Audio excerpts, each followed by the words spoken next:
All right, and welcome to the very first session of the Gulthias Tree, a Dungeons and Dragons 5th Edition campaign, um, which will run us through some dark places, some creepy places, and some fun places. Um, the setting here. Oh, goodness gracious! Did someone move? All right, fixing stuff. It's always a good start stream. Looks. Oh, this is going to be great. Let's see. All right. Now I can't even select. Anyways, I'll try and talk while I'm fixing. Um, the setting is in a rural area of the world. Um, it is kind of a backwater. A lot of lumber, a lot of logging, a lot of fishing, a lot of farming, mundane things in the Elsyr Vale. Um, that said, some people have found it profitable to adventure into the darker, more unexplored areas to find the treasures of ancient past. Um, and some folks have also found it profitable to rob people on the road. All types do this, and some people make a profit by stopping those people doing just that. One such individual who happens to be a stopper of banditry is the Dragonborn known as Hero. And real quick, Michael, if you would describe your character, just how he looks, and anything you want to share about your character. So he's a fairly smaller of Dragonborn, like both weight and height, just like by slightly a little bit more slender, still very much like ripped and everything like you would expect a Dragonborn to be. I know you can't see it on the stream and everything, but my picture on Roll20 is almost exactly what I was always imagining, with like a lot of dark purples, a lot of lighter purples, some white and red kind of on his scales and everything. Very much he's a fighter, but like not so much in the tank category, more of like the acrobatic, just a little bit, as much as a dragonborn can really be. He is a blue dragon, so he has blue dragon ancestry. He is very much gritty from his time as a mercenary. Um, Very much just doesn't take people's crap and doesn't stand for like just injustices in general and just stupid stuff going around. Will definitely stop anyone in their tracks for that. But not in like a super go out of his way. You know, you kind of reap what you sow with him. Like if you got yourself into your own mess, then you're pretty much left to it. But you know, if people are just kind of going around being idiots, then he would definitely step in. Okay. And he is currently traveling with another individual who has also made a way of defeating bandits, specifically a group of goblins who were harassing the southern edge of the town of Hillwatch in a area known as the Half Cut Hills. This other individual that is traveling with him is one of the survivors of their original group. And his name, and again, first pronunciations, I've been reading it, but I want to make sure I got it right. Nodder? I've been reading it as Nodder, yes. Okay. Nodder Razor Claws. And so, David, go ahead and tell us a little bit about your character. Uh, Nodder is a barbarian. Uh, he's about 7 foot tall. He grew up in a little village near the town of Prosser. There was a duke there looking to improve their trading routes, and they decided to go through my family's home and a nearby village's forest, and they burnt a path with fire. And that fire cost me my family's lives and most of the village's lives. And I've made it a goal to avenge them. Demeanor wise, I'm generally a happy guy. I look to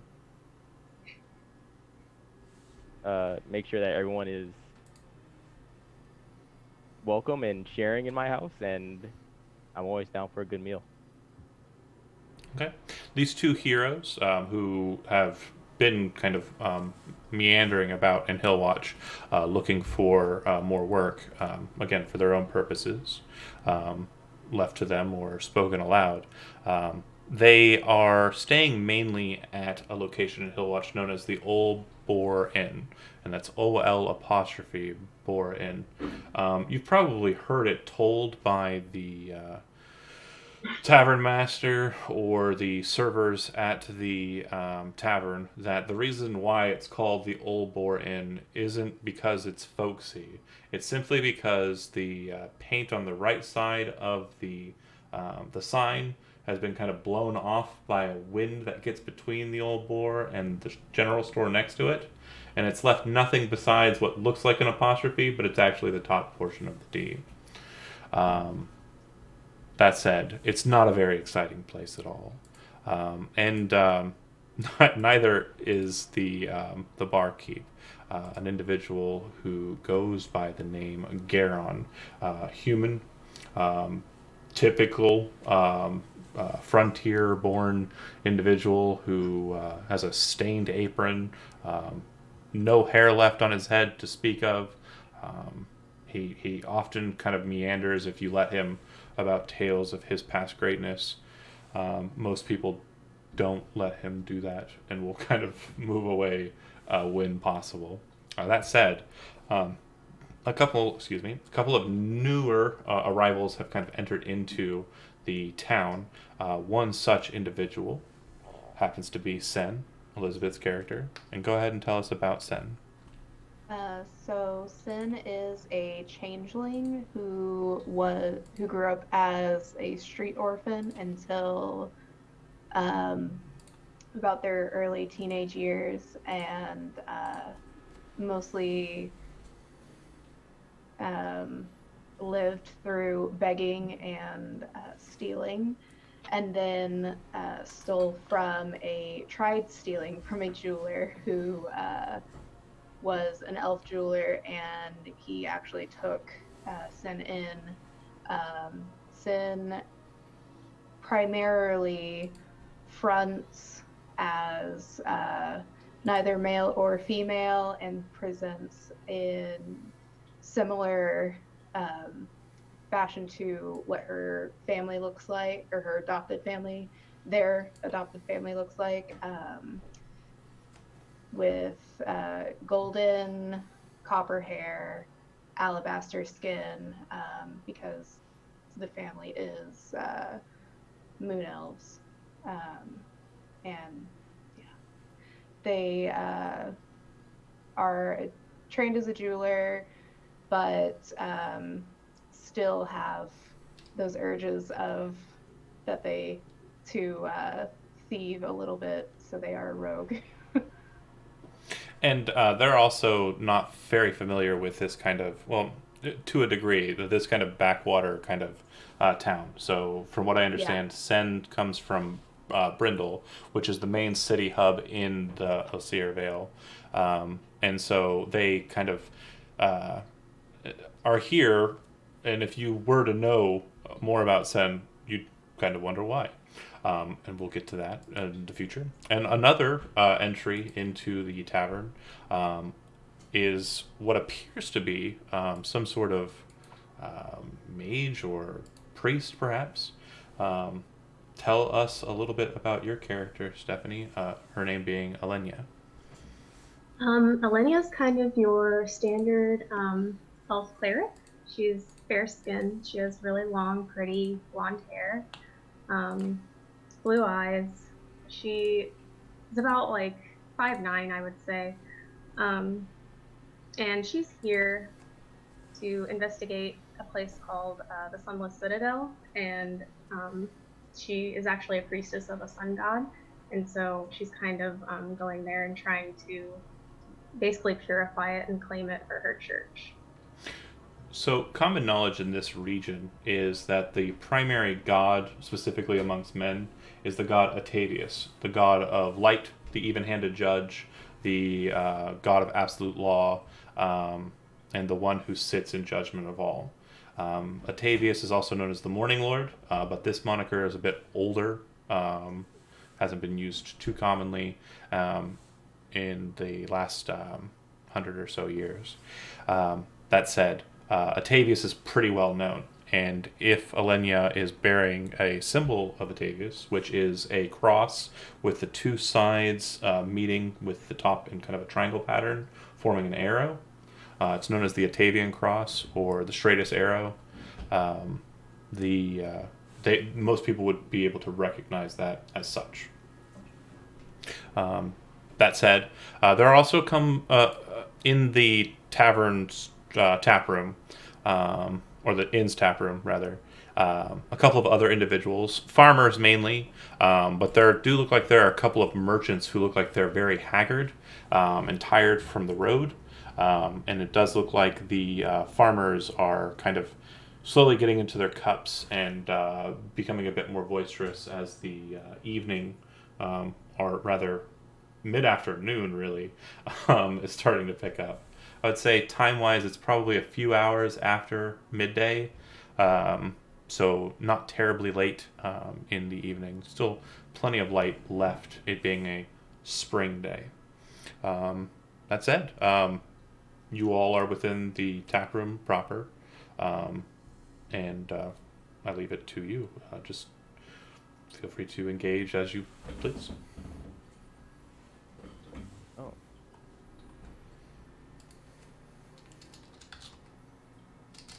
Yeah, this is the hard part.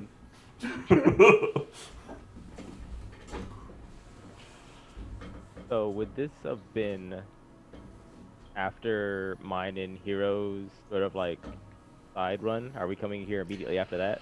It's entirely up to you two. You feel free to decide. I was assuming that it'd been a couple of days rest and recovery. You've had time to kind of patch your wounds. You're not, still wounded. Cheers.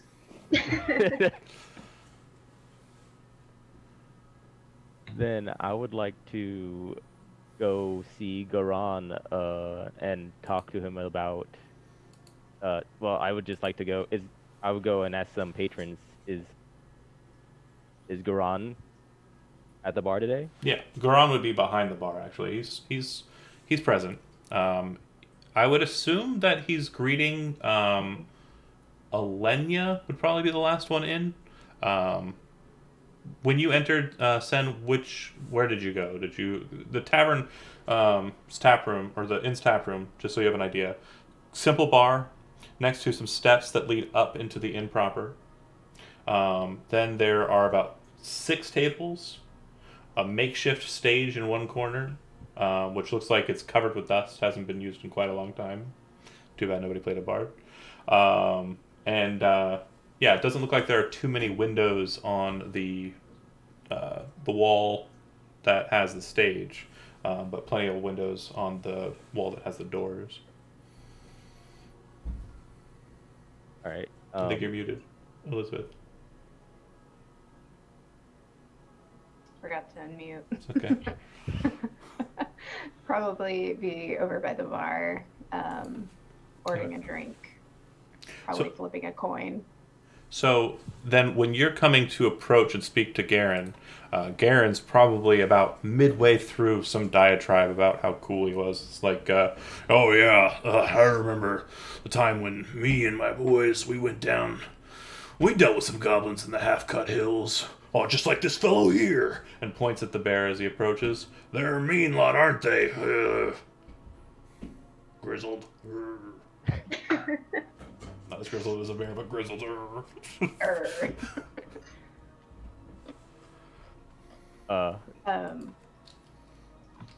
Acknowledge him.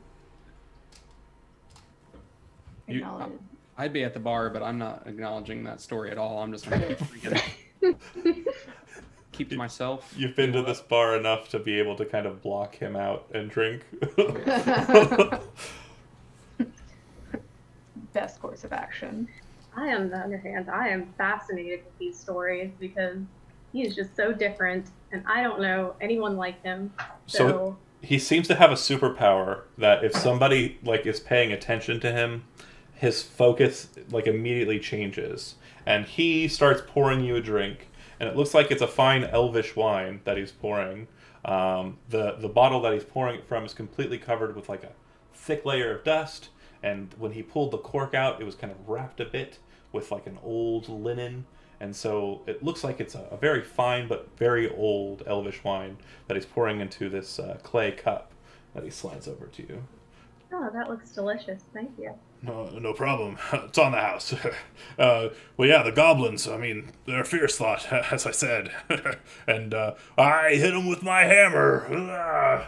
And he points up to the hammer up on the wall behind, and it looks pretty nice. It's definitely dwarvish in craftsmanship. That's very obvious, but he continues talking.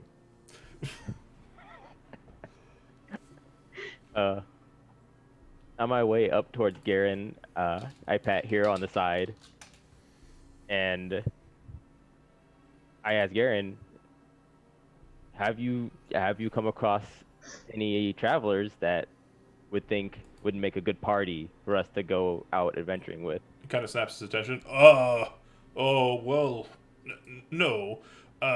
Not too many new folk. Well, those merchants over there, they were saying they got attacked on the road by trees, they said. I don't know about that. And, the farmers have been saying that they've been trying to get better grazing ground closer to the ashen fields, but their cattle's been going missing with stab wounds that are nothing like any kind of weapon they've seen. Maybe, I don't know. That's about it. Everything seems to be out towards the east on the old road. Oh yeah. Lady Hucriel's got that one gig. Something about the Sunless Citadel. Sunless Citadel. Sunless Citadel. Sunless Citadel. Oh. Obviously, I want to hear more about that.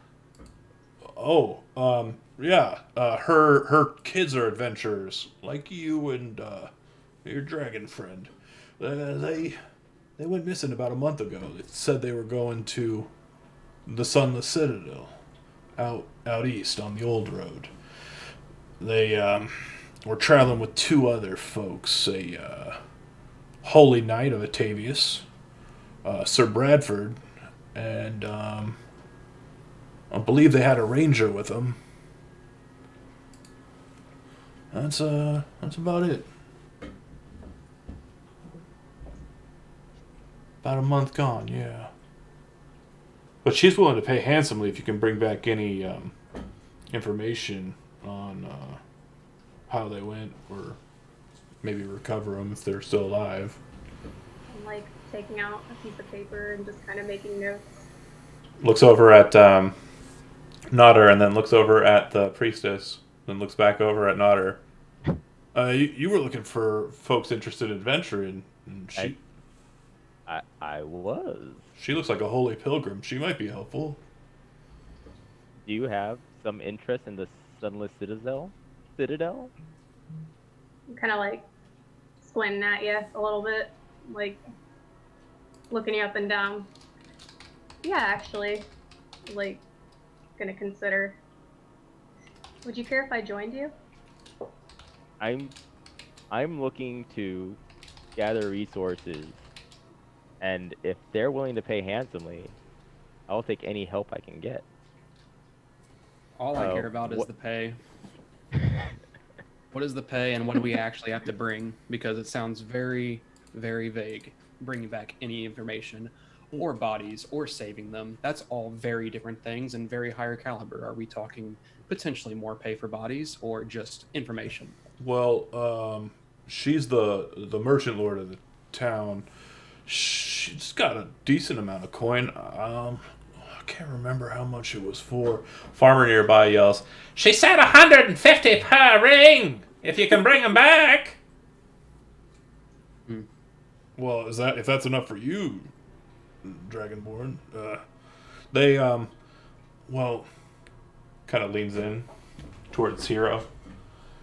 that Sir Bradford, if he met his demise down there in the Citadel, he had a really nice sword called Shatterspike. Might be worth just going down there for that. Yeah, no, that sounds very interesting for sure. Where would we be able to find whose surname about this whole job? Lady Hucriel, she's Ah, in her that place she lives, just nearby. oh, okay. So the lady Hucriel lives in the. She actually has a kind of dual purposed home. She's right next door at the general store because she's the merchant lord. And behind that is a massive mansion that kind of doesn't connect. There's kind of a partition in between, but it's close enough that they could kind of. The front door to the mansion is kind of like right to the back door of the general store. Well, Nodder, I'd be down to go check that out if you are. I absolutely am. More weapons, more armor, better chances.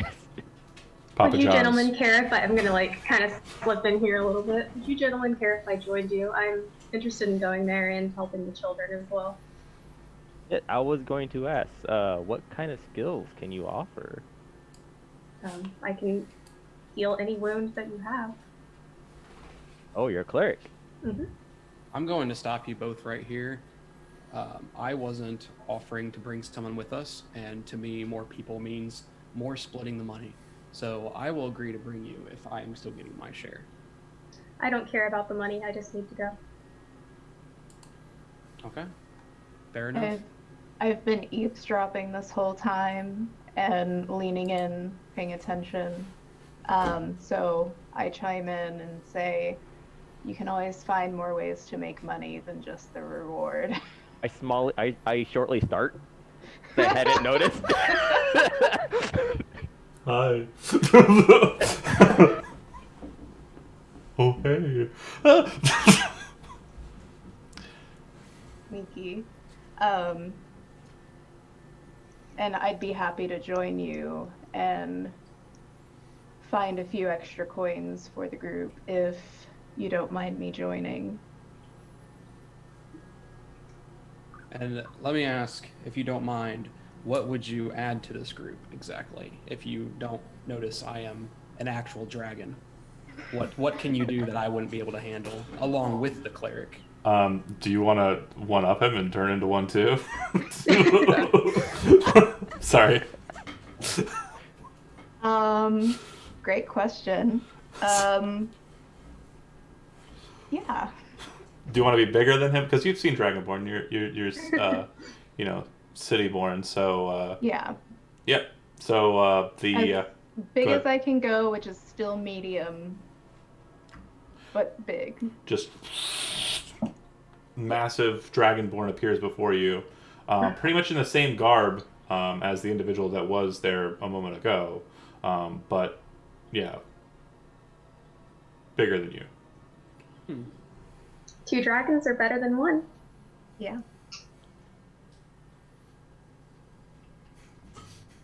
Well, So if what you do would you have like to to, say? if you would like to come along, that is totally fine. Right? Sounds like a deal. So, Nodder, you were talking about going, or was it? It was one of you two. Was talking about going and speaking to the merchant lady. I was hero. Was here. That was me saying we would need to talk to her, but I think we all should be going and talking to her so that we can kind of figure out what this whole deal would be. Okay. So, if you all kind of finish your cups and head off that way, Alenia, if you are leaving your wine or drinking it, I need to know for you. Everyone else is Beer City, right? Just All right, stouts. I grab another while you're figuring this out. I am currently empty. This whole time I've been drinking it, so it's done. Okay. Okay. Cool. So then the lot of you then gather up and head over to the general store. When you enter inside, it is filled, neatly organized, just curios and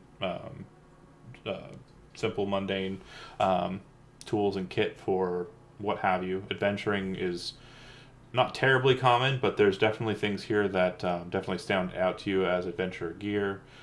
There are packs, sort of traveling packs. and the like.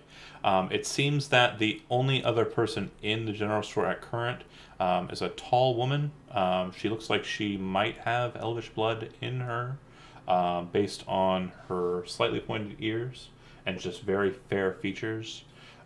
She seems to be going over some sort of log in a leather bound journal, and as she sees you, she shuts the book and says, "Welcome to my store. How can I assist you?" Yeah, so I heard that there was someone wanting a job to go find people. Yes, of course. Not really. I have a reward out because we do not know what has happened to my children, and they are the world to me. I hoped that someone might be able to recover their signet rings if they are deceased, or if they are not deceased and are being held captive by some ne'er do well or bandit group who are attempting to gain a ransom, dealing with those who have them and returning my children to me. My son, Talgan, is a fighter. You might have heard of him. You haven't. And my daughter is Sharwin. She is a master of the arcane arts. You've also never heard of her. They traveled with a paladin, Sir Brafford of Atavius. You have heard of him. And there was a ranger that traveled with them named Caracus. I don't care much for the... I suppose knowing if they are well or not would be fine, but it's not of my interest to pay for that information. However, for my children, I will pay handsomely. 150 gold if you can bring me the signet rings, 300 gold if you can bring me them alive. A piece. And say that we find the signet rings and they are not found alive. I keep what I find other than the signet rings on top of payment. I understand that Sir Brafford has a very handsome reward upon his person. Plate armor and a sword called Shatterspike. Yes. All that will come back is the signet rings if that is the case. That If is- we can find them alive, we can bring them back. That is all I want. So we have a deal? Would anyone else like to chime in about that? Sounds good to me. I'm happy with the terms of this deal. I'm willing to pay you 25 gold pieces as a group up front if it is your intent to travel to the Citadel. I cannot offer much more at the time. She kind of walks over behind the counter, throws out a bag onto the table. You can use that to spend here if you wish, or keep it for your own purposes. But it's all I can offer for an upfront cost. There were a couple of other adventurers who said they might be able to pull off this job, and they too have gone missing. Did you happen to give them any gold before heading out on this adventure? 50 gold pieces up front. A foolish move on my part, but they had a certain quality to them. I trusted that they would succeed in this endeavor, but they have not. Okay. I would like to. Go ahead. No, you're good. I would like to ask. I've forgotten her name. It's okay. I would like to ask her. Well, how much can you tell us about the Sunless Citadel? I don't know much. It's been there for a long time. I believe there are some goblins that lair within, and every midsummer they come out with a bright red apple, which I attempt to purchase, but sometimes get overbid on by merchants who come here for that very reason. And every midwinter they come out with a white apple, which no one has purchased since the accident. Apparently, consuming the white apple causes the person who imbibes it to start to die, whereas the exact opposite is true with the red apple.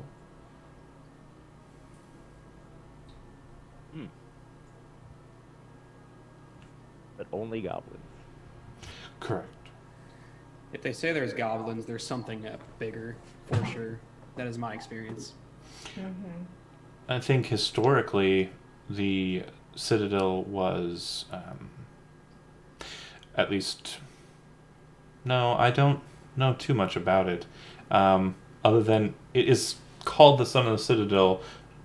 As to my knowledge, all it is a massive gorge in the ground. So, some subterranean cavern of sorts, I guess.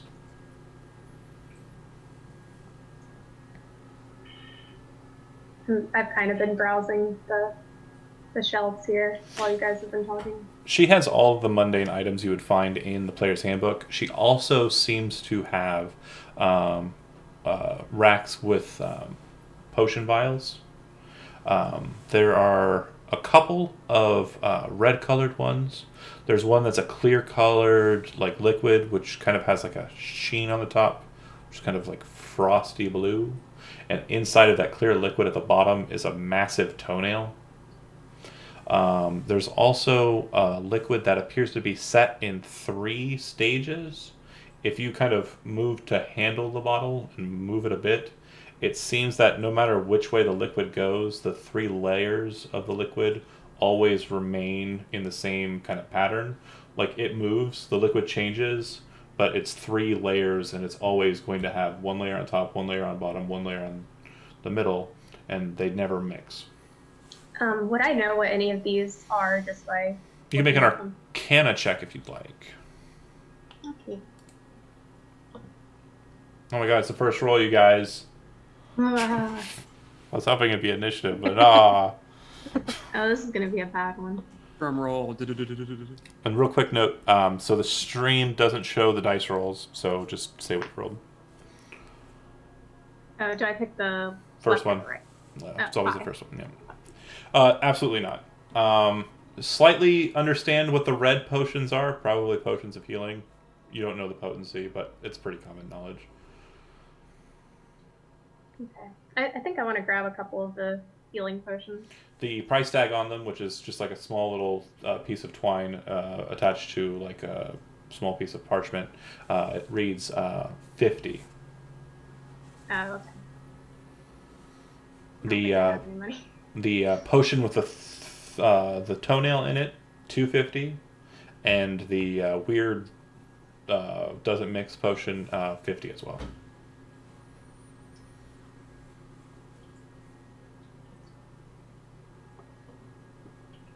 All right.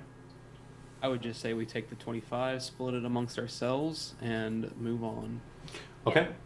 So 5 for, or sorry, 7. There's 3. I don't know. You do the math. It would be 3 6s and a 7. Okay. However, I do remember one person in our group saying that they do not care for the reward. So, Oh, that's not a reward. That's the upfront payment to help Of make the- sure that we can that- get the reward. the Well, upfront so they don't care payment, about money. upfront reward, but it's part of the overall reward. Well, excuse you, but I do need to eat as well. I mean, we can beg for bread. Maybe you could. How about this? We will hold on to the money as a pouch. We will take it with us, use it for this adventure only, and when we return, we will distribute it normally. Oh, that was so Karen. That was very Karen. Anyways, sorry. That is my proposal. We hold on to the pouch. If we need it, we use it as a group for what we need for the group. If we do not use it, we come back, we split it with the rest of the reward.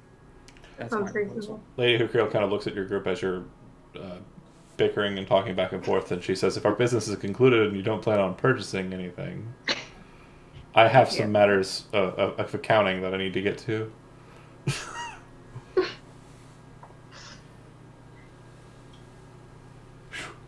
Yeah, I'm finished and walk out. Okay.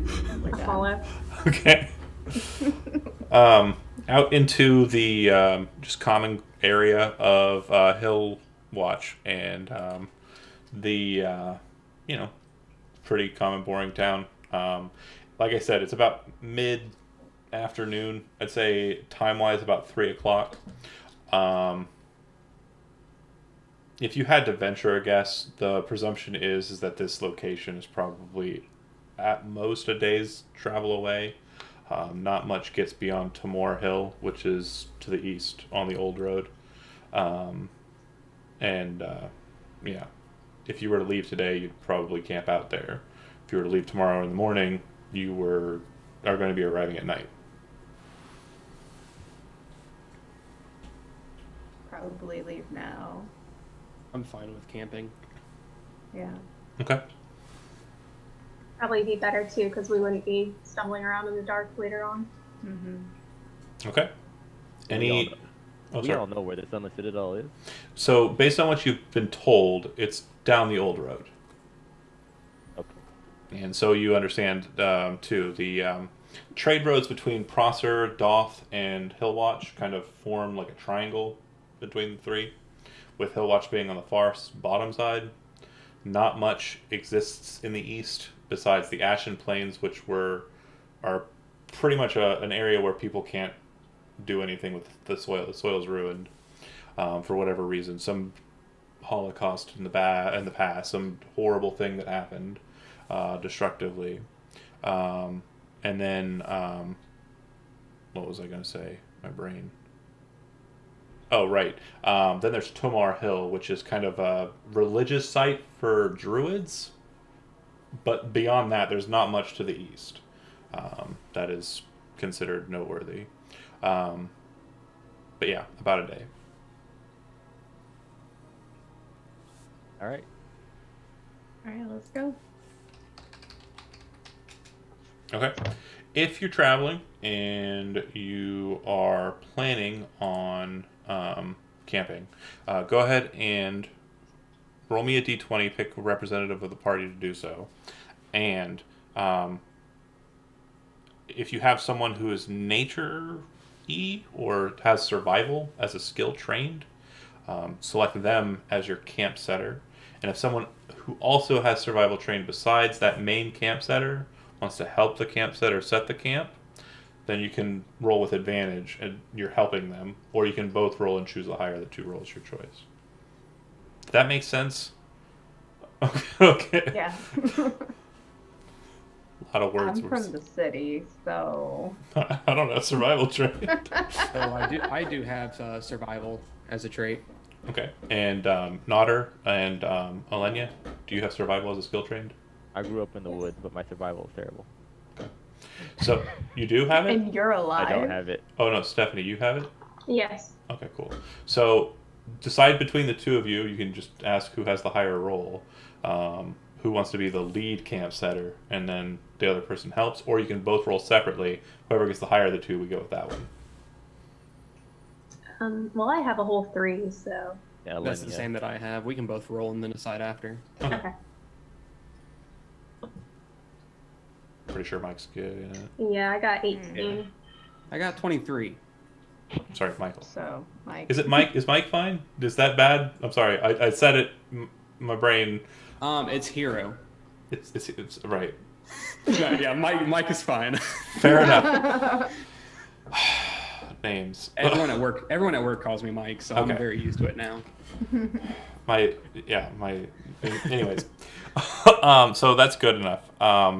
You set up camp. You find an old ring of stones that appears to be where a campfire is set a ways off the road.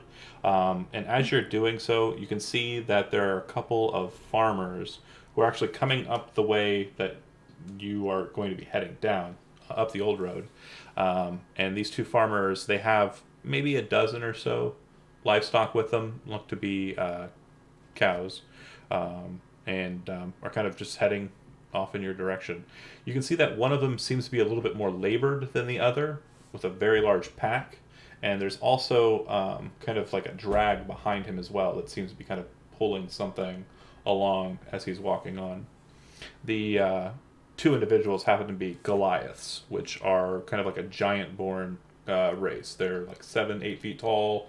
The older of the two is covered with tattoos on the arms, around the neck, and also on his forehead.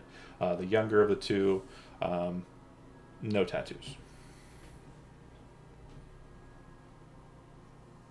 But they pay you no mind if you pay them none. I'll take that as you do not pay attention to them or talk to them. So, Okay. Go ahead. I mean, if everyone just wants to keep going, I'm Well, good with you guys you're bedding down, and they're walking past you effectively, a ways away on the road. But yeah, they move on. It looks like they're heading towards Hillwatch, and you set up your camp. Campfire set up in a way that it's not going to be very visible from the road, but at a position where you're able to see onto the road and out into the fields aside, if anything were to come up.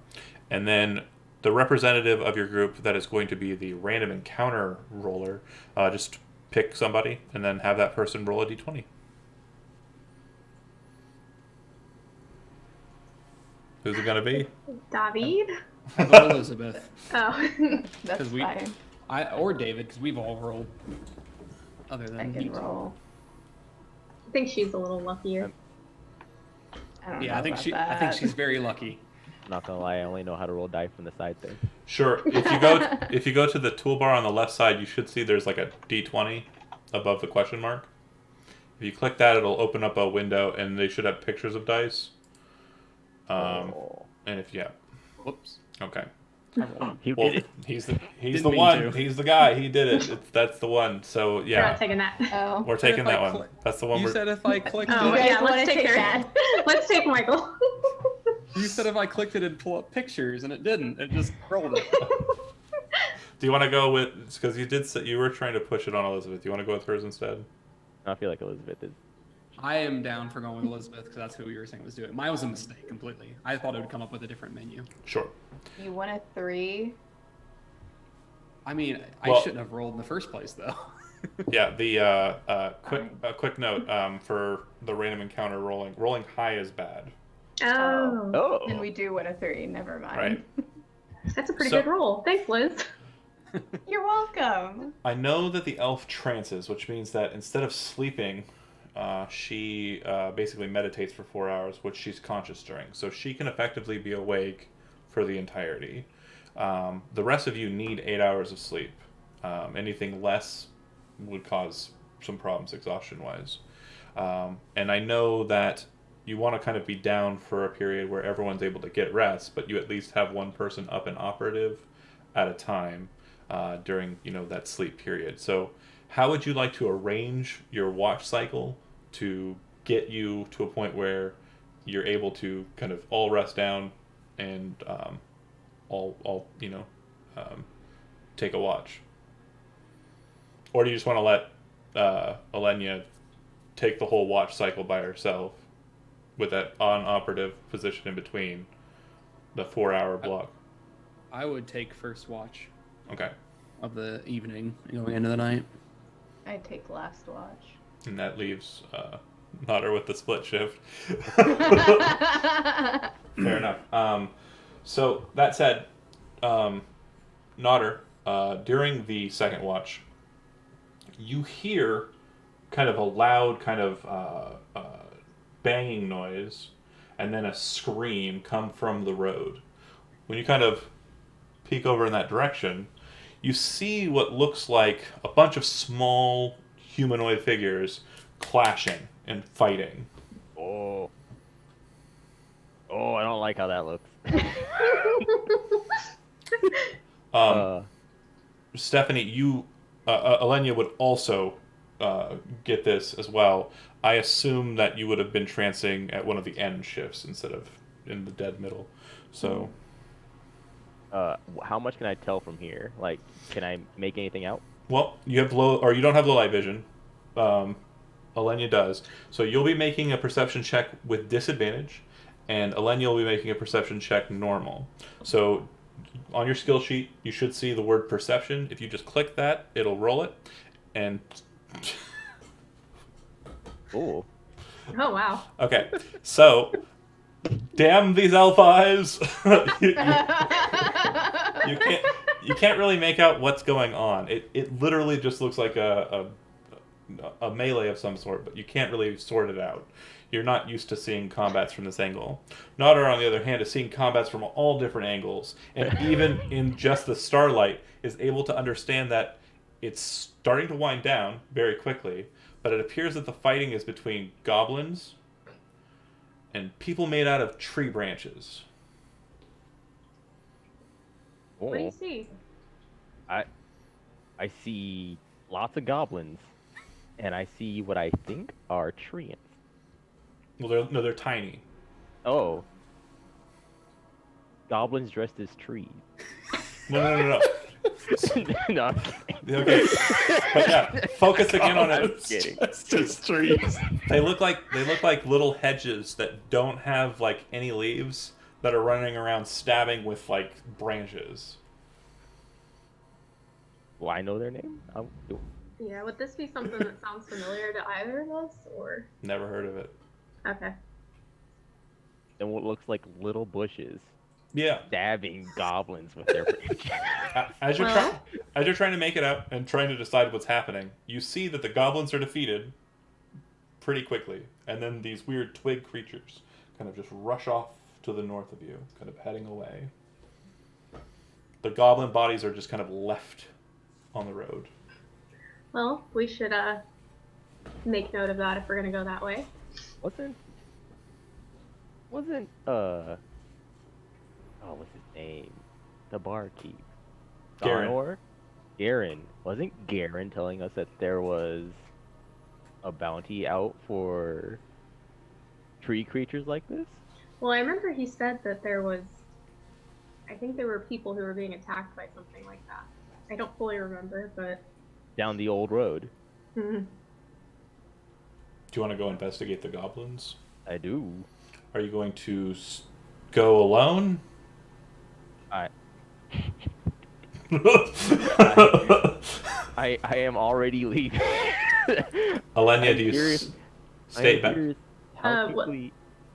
Sorry. No, I'm just like, okay. I kind of want to wake the other two up and be like, Who do you "Keep wake up going." first? I'm a little intimidated by heroes. So I'm gonna wake up. I'm Sen. gonna wake up Sen. All right. Sen, you are brought out of your reverie by Alenia. Meanwhile, Nodder, you make it to the bodies. There's about 5 of them. Well, Go ahead. I was curious, how quickly are these tree people going? Pretty fast. Are they long gone? Yeah, pretty fast. All right. The goblins, there's about 4 of them, and then there's 1 dead of these tree creatures. As you're kind of looking over the goblins, you recognize the markings on them. They seem to have the same kind of banditry marks. And also there's a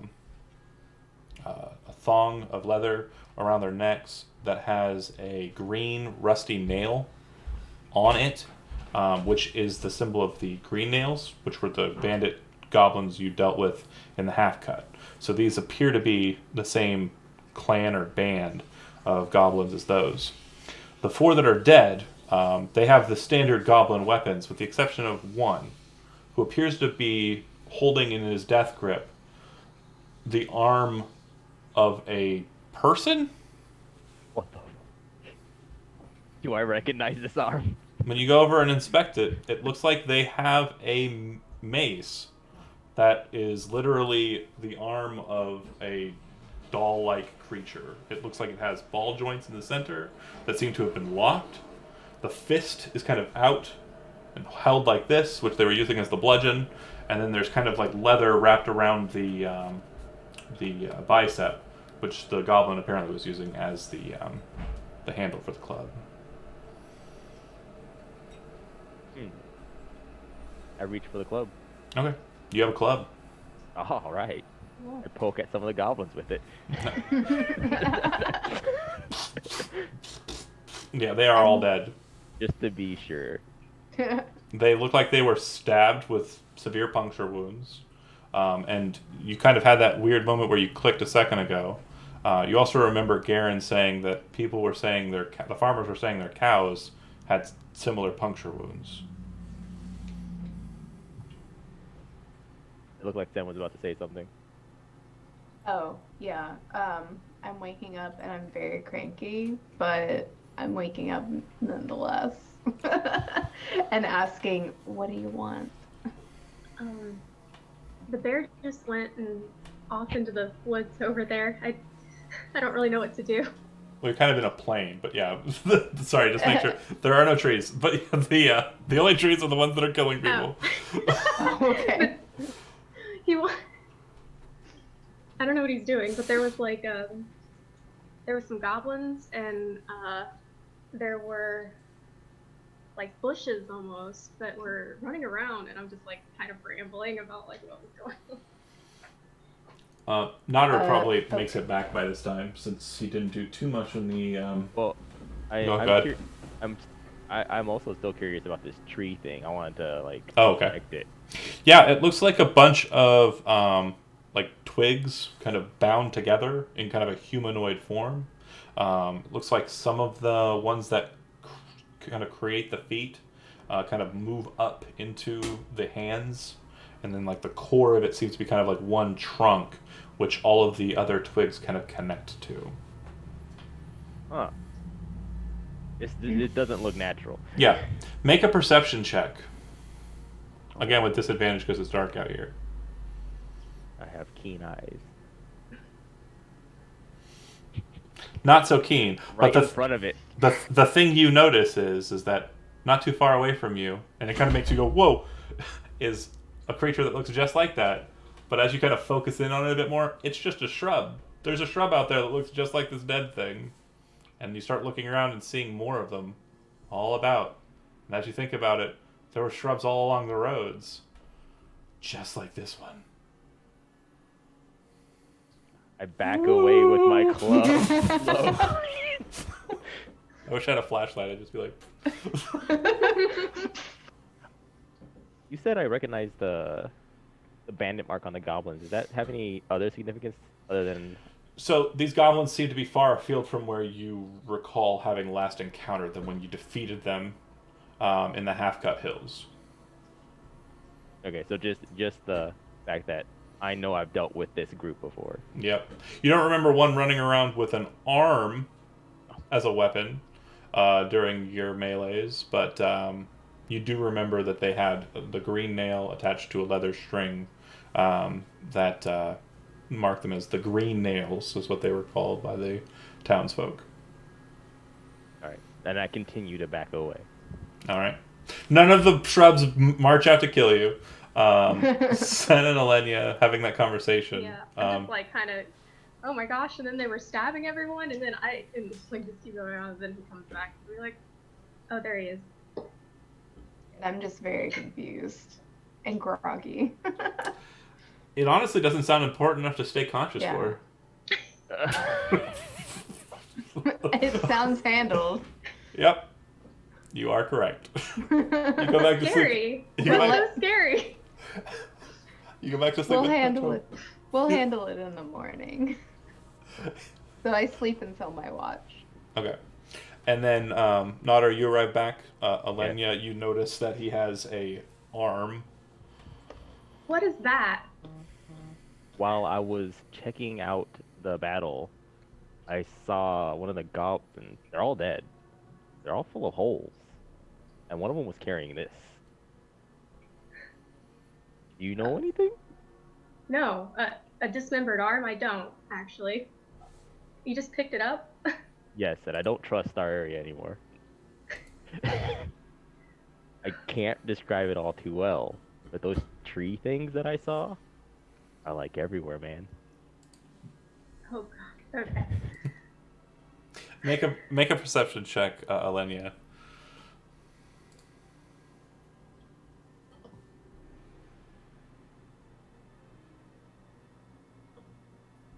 Better. There are a lot of shrubs present. There's also still view, although a ways off with the time passing, of the attackers or defenders or the combatants moving away from the camp. These other shrubs and trees, they look like they have leaf, but probably to someone who doesn't have keen elf eyes in the dark, they would look very similar. And that also kind of clicks in your head too. That might be how they ambushed a group of goblins, or it might be how they might ambush a group of adventurers in the future. So you're saying some of them had leaves and some didn't? Yeah. Okay. Yeah. So if you start seeing ones that don't have leaves, it might be one of those things. Okay. So Alright. I noticed that the stabby ones are, they don't have leaves on them. Like these ones are safe. Right, if it's got leaves, it looks like it wouldn't kill you, but the ones without will probably kill you. I don't like it. I'm cool with goblins dying, but I see a bush move, and I see another bush move, and now there's bushes, and I'm connecting dots here. But, And the farmer said their cows got killed by these bushes. and I got an arm in my hand. And now, This is messed up, man. you disarmed that goblin. I disarmed. Disarmed. Yeah. Would like Like- to cut in to remind everyone that I am still asleep. Yes. That's Two it. on the sleeve. I remember now. So, if nothing else happens during the evening, just to speed it along into moving forward, and so we can get that dragonborn awake. Nothing happens during the third watch, and during the morning cycle, you'll note that Alenia will perform her prayers to the god Octavius. At this point, you can change the spells that are assigned to you to different spells, but yeah, just having base prepared spells is pretty simple stuff. Nobody else here casts spells. So you would continue on your journey, making it to the gorge, known as the Sunless Citadel, by about mid-morning, almost noon. When you get there, you see that the gorge has a couple of strange-looking totems that kind of lean into and are connected to the edge of the ravine. The totems in question seem to be covered with carvings and marks that appear to be differing alphabets. There's the Davic script, which is the Dwarvish script, and there's also, very noticeably to Hero, Draconic markings.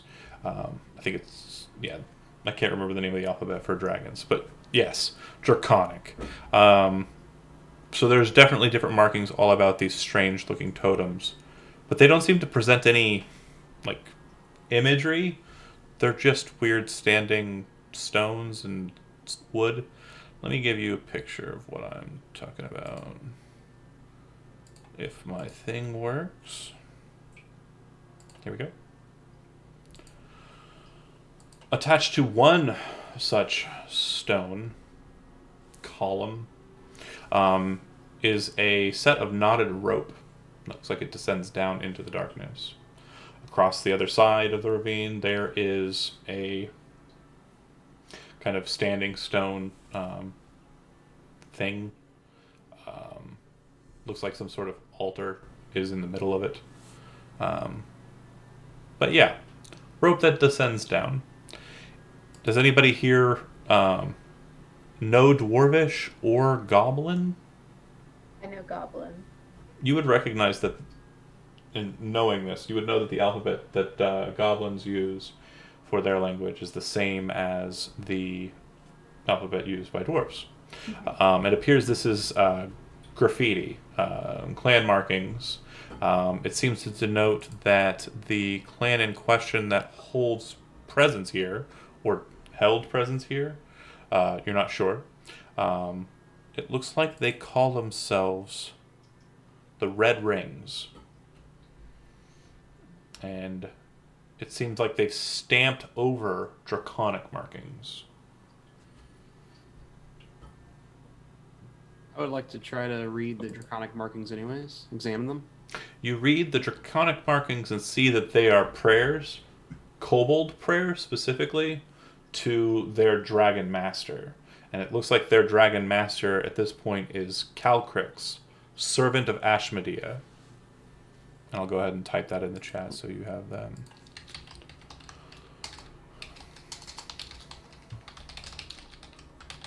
Ashmedea should be a pretty well-known name for you. It was the renegade dragon that exited the Council of Worms and caused problems for the lands of mortals until she was dispatched by the hero Everio. Her heart pierced and ripped out of her body, and her husk left to rot in the Ashen Fields. It's beautiful imagery. Dragon's out of balance, man. But yeah, that is what it looks like. What would you like to do? I'm going to change the music, I think. Real quick, before anyone says anything, is everyone okay if I take a quick restroom break? Oh, yeah, sure. Okay. No. Oh, okay. Well, we got keep going.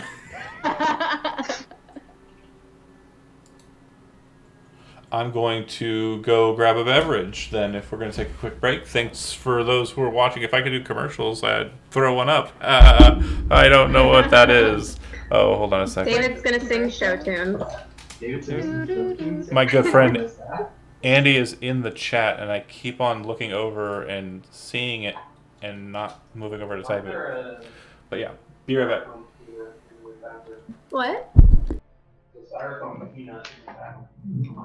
I don't know. Why'd you put a styrofoam peanut in the bathroom?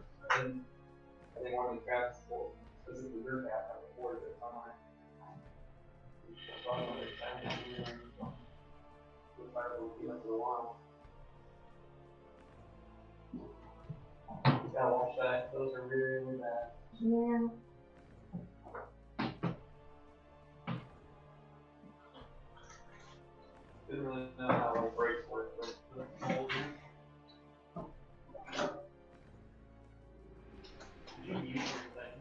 Huh?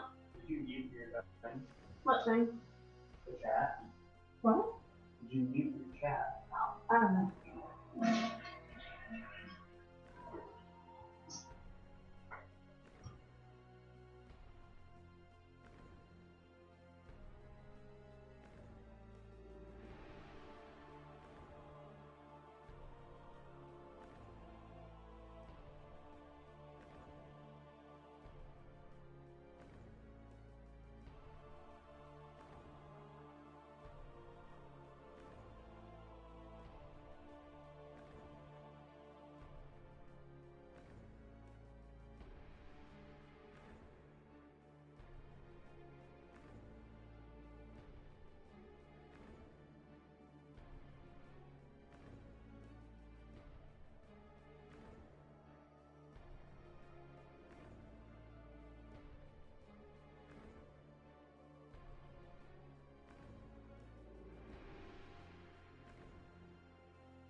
I return. I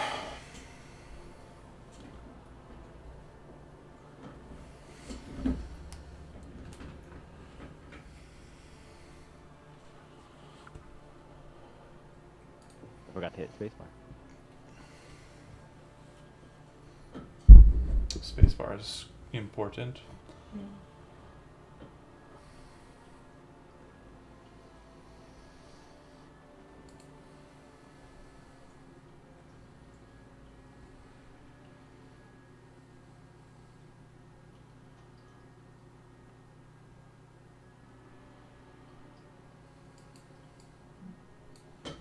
All right. Okay. Everybody ready? E. Okay, Yep. cool. So then, as I mentioned, the picture is as it shows. There is a knotted rope that descends down into darkness. The runes are as I described. Strange altar on the opposite side, but the chasm itself is a good 50 feet or so across, with no sign of bridge or crossing. You don't know how far it goes south or north, but it does run north and south, by the way. But yeah, table's yours. Tell me what you want to do. No sign of a bridge. No. You might have to go down to come back up. Well, based on what you know, the Sunless Citadel is down there. Yeah. The altar probably has nothing to do with it. It's just something I noted. Hey, Elf, do you think you could see down in that ravine? I don't know. Can I? It's dark, quite dark. The sun does kind of come down at a bit of an angle. I said it's close to mid-afternoon, or midday, rather. Noon. It was actually just me being sassy, but Yeah. But Can I? to answer the question, yeah, a bit. It looks like it's probably somewhere around maybe 100 or so feet down, if you had to venture a guess. well, it looks like it's about maybe 100 feet. And I apologize. The width of the ravine is 40 feet, not 50 feet. Not terribly important. Still definitely not I could jumpable. jump that. No, you can jump a number of feet. Here's a fun fact. You can jump a number of feet with a running jump equal to your strength score. So you could jump 20 feet, then fall 100. Does anyone have a rope? How Well, much do there's, Well, there's one already there. yeah, I was Oh. gonna say it's tied to the thing. How far does the rope go? how sturdy is this rope? Yes, how sturdy is it and how far does it go? So most of the rope that you all have is pretty much not terribly thick. It's definitely climbing rope. The rope that's present here looks like it's more of like a ship boat anchor rope. It's very thick, and the tie and twist in it, it looks like something very strong had to have done it. So yeah, the rope in question, it's going to be a lot easier to climb. And also, when Alenia kind of peeks over the edge, you would note that the ravine wall kind of lends itself to that climbing process as well. It's not going to be terribly difficult. Well, if someone's comfortable with climbing, you could use this rope kind of to, what is it called? Is it like bungee, bunging? When you like, Repel. You don't want to do. Repelling. You do not want to rappel with this rope because it's oh, okay. the rope's all the way down, so it's going to be more of a down. Just a I'm just okay. gonna go down first. Okay. All right. So you start making your way down town, climbing fast, and you're citadel bound. The rope doesn't seem to move too much with him climbing on it, lending to the thought that if multiple people are climbing on the rope, it won't cause too much disturbance for climbers. And this is an easy climb. This is not hard for you. Hey. And I'm 280 pounds, by the way, guys. Like 6.5 feet tall. So Hey, I But- think we're close to the same. You get to a point in your climbing process where the light from above is all you can see, and you can't really see much below you, so you don't know what you're climbing to. Do you want to continue into darkness? Sorry. I'll also grab the rope and begin to climb down. Okay, I'm checking my my sheet, by the way, real quick. sure. You do have, real quick note, you do have enough of a foothold and kind of a grapple hold that you could probably, manipulate your pack or draw a weapon while on the rope. Like I said, it's a pretty secure climbing position. Am I able to cast Sacred Flame on Hero so we can kind of use him as a lamp as he goes down? Oh. You said cast light on him? Sacred Flame, I think is what it's called. A Sacred Flame is an attack spell.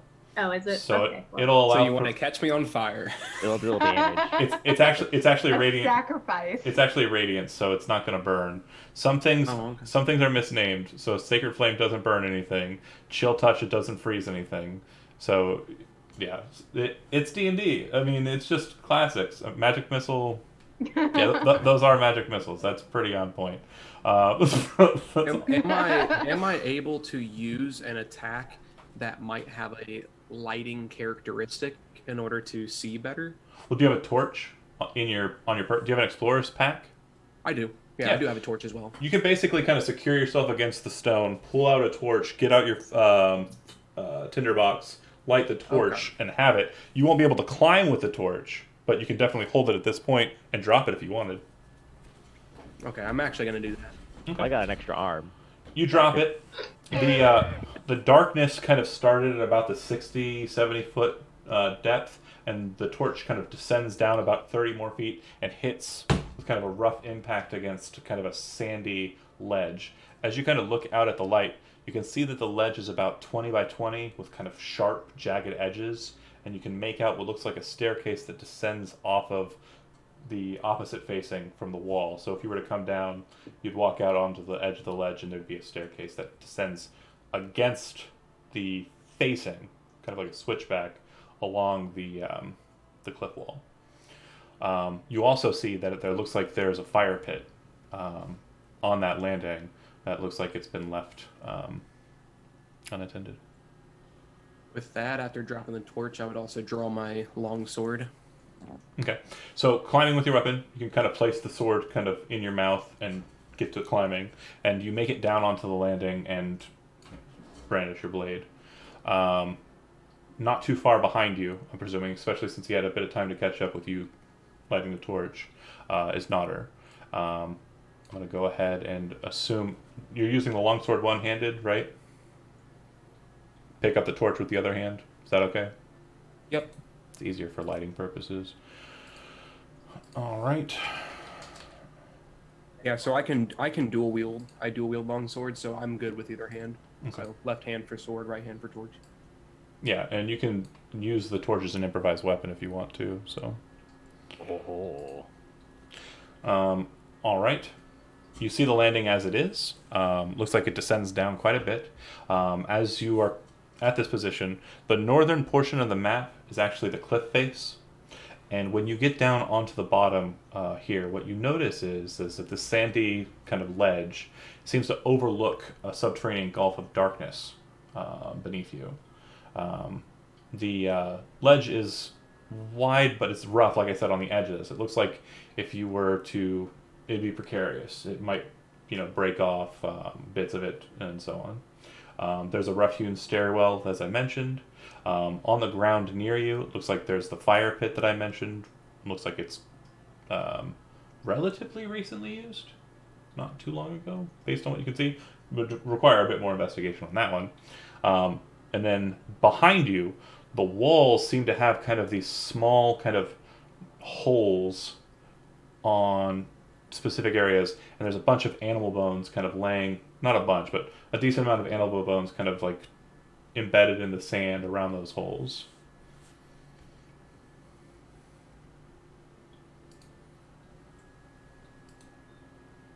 All Kind right. of place that goblins love. Alenia and Sen, you're still up above, right? Yeah, Yeah. I'm gonna be like, With a is torch. it clear down there? Well, with the torchlight, you can see a Okay. bit more of what you're looking at. They're still pretty far ways down, but it's like looking down, from like a sky, like you're 100 feet up. You're looking down at the ground. That's as far as, Yeah. I'd climb down. Okay, start making your way down. Yeah. And, I'll follow. okay, so then it'll go Sen and then Alenia. Okay. As you're making your way down, real quick, Nodder, what is your point of interest? What are you kind of focusing in on as the thing you're investigating, or are you moving to the stair? I'm curious about the bonfire to see if maybe it belonged to our missing people. Okay. Go ahead and make an investigation check while I ask Michael, what is Hero doing? What's your main point of interest? Yeah, so alternatively, I'm actually more interested in the holes in the cliff face. Okay. Then you will not be surprised when they reveal that there are creatures within. Out from the holes in kind of a menacing but very characteristically scared fashion. Massive rats come out of the holes and start kind of angrily moving towards you. So during this surprise round for Nodder, in which he's investigating, I'll move him over to the fire pit. It's probably not going to be on the ledge, though. You will be acting, and the rats will be acting, and Nodder will not be acting, because he doesn't know that there's a fight. So, go ahead and select your token, Michael, and in your character sheet, you should have the initiative option. Go ahead and click that.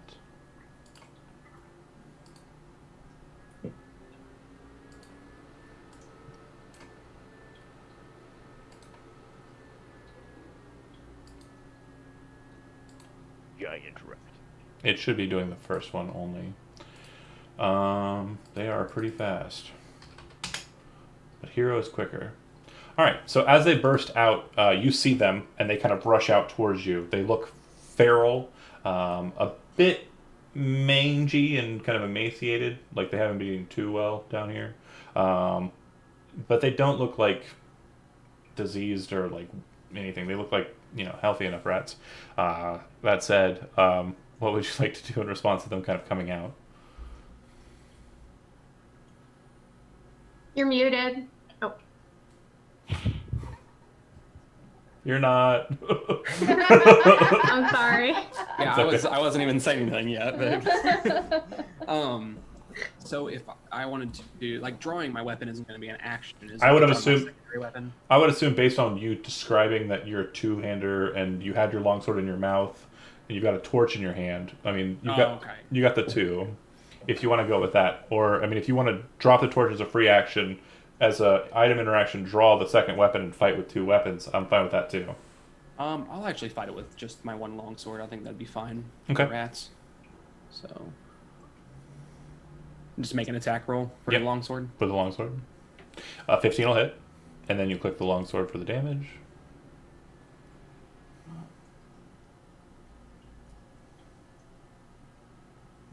Slashing 12. All right.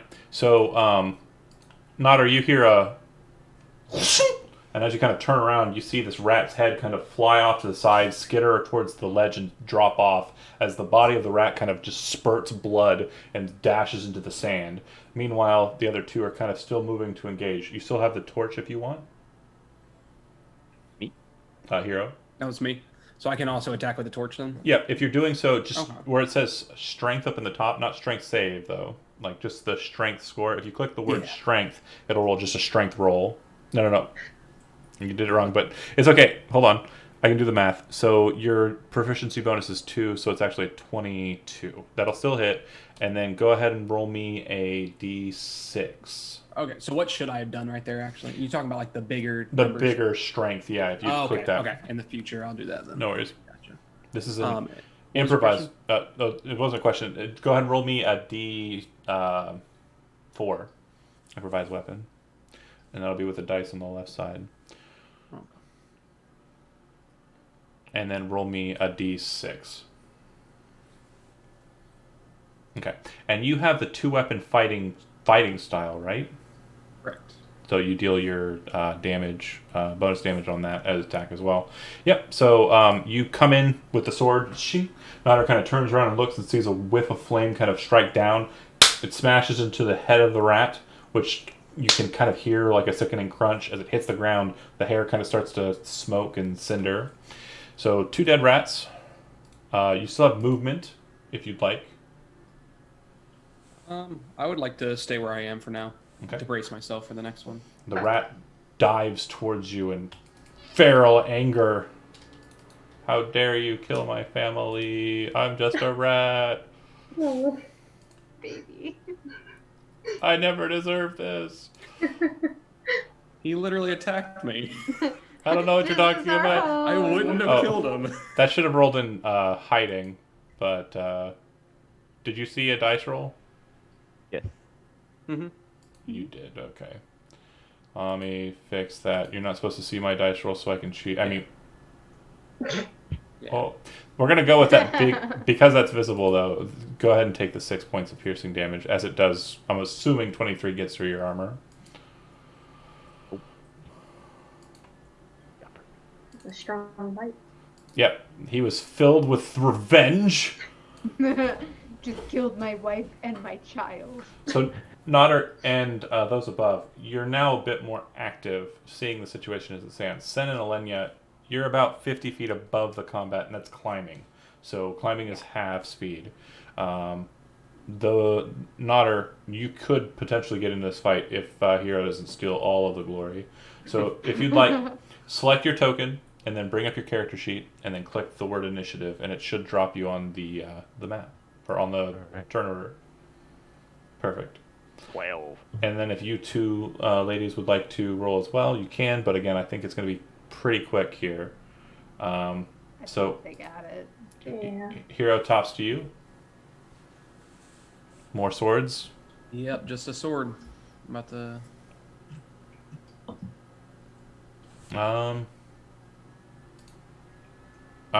12 will hit on the nose. Go ahead and give me damage. In slashing. All right. So as it kind of bites down onto your armor, you kind of reach underneath, pull up, and the rat kind of falls off of the ledge with a massive cut in it, just flying off the cliff. You kind of hear a thud, just one, as it hits probably some outcropping down that way. All right. The rest of you finally make your way down.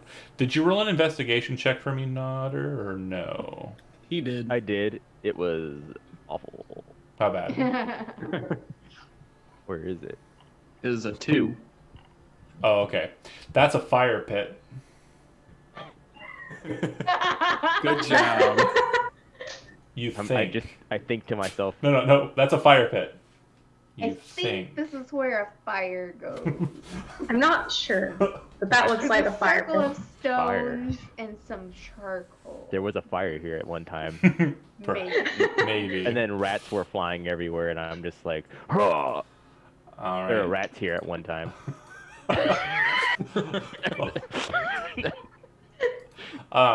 That's Somebody needs more sleep. I saw some shit. Hey guys, there were rats here. I had plenty of sleep, so I'm good. so the rats dispatched, and the cleric and the rogue making their way down onto the landing there. You see the carnage of dead, slightly burning rats, and the campfire as well. And the steps down look like they're a bit precarious. You're going to need to be cautious. They're, windswept and kind of rounded on their edges. Could be potentially dangerous. But what would you like to do? Can I? So where did the rats come from? Holes in the wall. Can I look inside some of those holes? Yeah. You start kind of digging through their barrows and kind of reaching in there, and you see something really strange. Looks like a dead body, but you're only seeing the leg of it. And then there's just kind of refuge all in there as well. So that's gonna be. I'm gonna be kind of shocked and standing there, just kind of mouth open, looking in. I obviously think this is What do you see? As the shock kind of subsides for a second and the question is asked and you're kind of trying to answer the question for yourself, you realize that the leg doesn't appear to be living. It looks like it's some sort of artifice of some sort. The leg has a ball joint and it's set inside of a shoe with kind of a long sock, but you can still see the rotating kind of ball joint for the knee, the ankle, and it looks like it was torn off at the thigh. You can kind of reach in and grab it if you want. 20 more rats! It's I think it's a mannequin, pulling it. You pull it out, and there is a artifact leg. It looks like it's of a very same creation as the arm that's currently on Nodder's belt.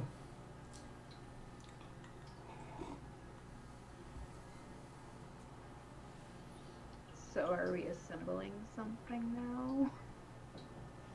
I don't know. But that's what you find. Not too much else besides. Go ahead, David. I look at Oh, hold on. I look at Elenia and see she has a leg in her hand. I pull the arm out of my belt. I, are these part of the same thing? Are we collecting body parts? Stat Are these bonus. goblins collecting body parts? Either that, or they're trying to start a clothing store.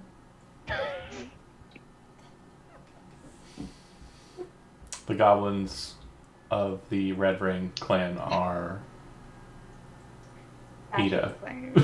They are Ida. Anyways, Oh no.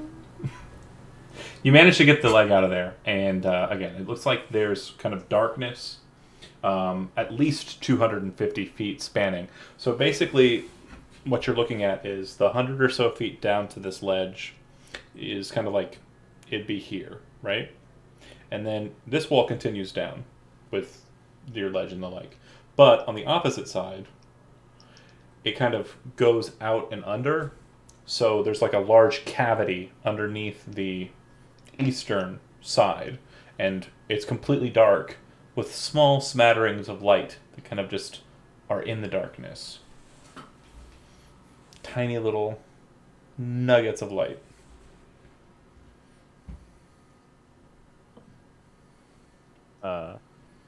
I'll put the hand back in my belt, and then I'll take I'll glance at Hero, and I'll be like, "You used all your power on a rat? We got goblins down here." And then I'll see how far I can look down into the darkness.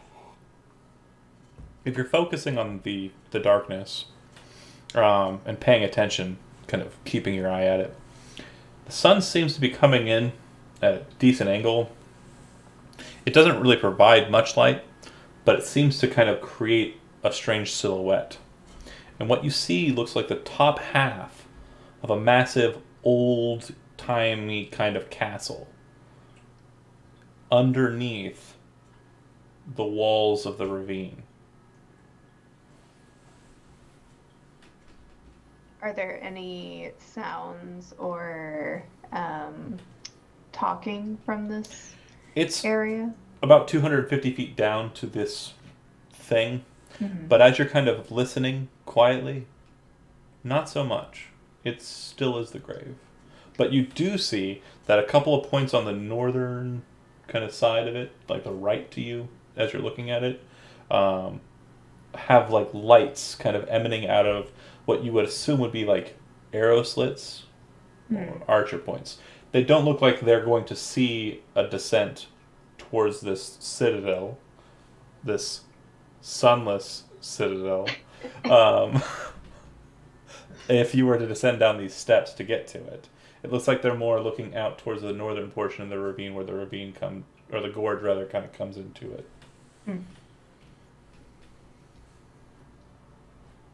Alright, then I'll take out my own torch and I'll begin a descent down the stairs, looking back at everybody else. So, like, should we go on? I would follow. Okay. I don't have a torch though. I would Want me like to, to inspect the campfire myself, actually, since I didn't see any of that. Sure. Go ahead and make an investigation check.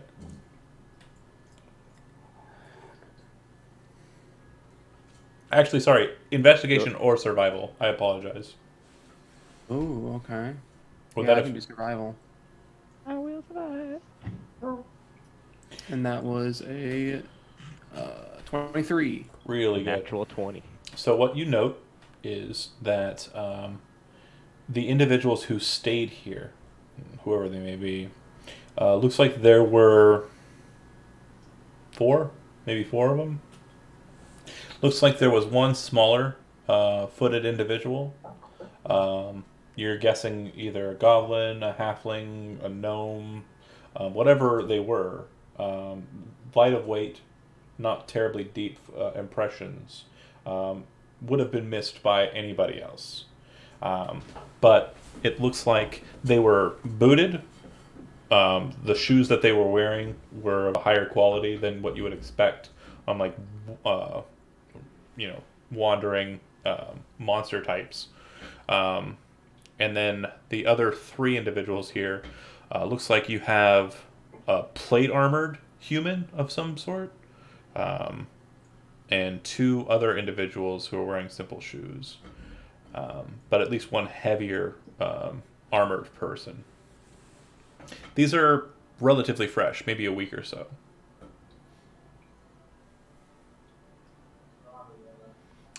Also, with that 23, you would note that there are older tracks underneath that, which more specifically match the adventuring party that had the hook reels in it. It looks like 2 lightly shooted individuals, a paladin type, and a ranger, human ranger, or elf ranger. Sorry, Carcass was elf, or Caracas. So I would turn around and tell the group that I think this fire belonged to our party group that we were looking for. Okay. Oh, sorry. One last note. Since you were kind of investigating the fire pit, that survival check was super good. You also checked over the rats as well. You would have noted that the rats seem to have kind of a walking pattern. Looks like there's kind of a climb for them along the outside that kind of descends down towards the citadel. And from what you can tell, there's a lot of rat traffic here too. And it looks like one set of rat tracks is much larger than the rats that you just killed.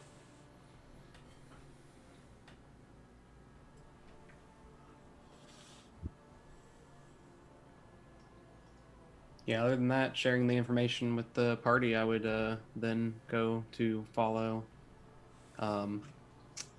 What's his name? Nodder. Naughty. That's right. Nodder. Naughty. Nodder. the naughty man. The nod man. I tend to nod off a lot. Did I move my token towards the stairs? Yeah, well, you don't need to. Basically, the point of that is if somebody gets pushed off. But Hero was super prepared. I push Nodder. I'm joking. No, I'm joking. Well, No, you said it. No, I'm just kidding. another note too is you definitely move down the stairs carefully. If anybody were to, move at normal speed or dash down them, they would have had to have made an acrobatics check to maintain balance. Oh, but I'm so athletic. Yeah, athletics is not what you wanted. Athletics is climbing.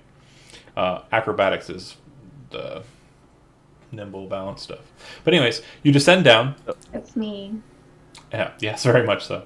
You descend down into darkness, and it comes to a point where you are coming down the steps and kind of moving onto what appears to be landing with crenellations along the outside. So this landing that's present here looks like it might have been an old part of the citadel, kind of like a higher kind of battlement that you're coming to.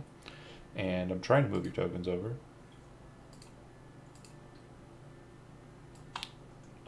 As you're coming into this area, what's the marching order?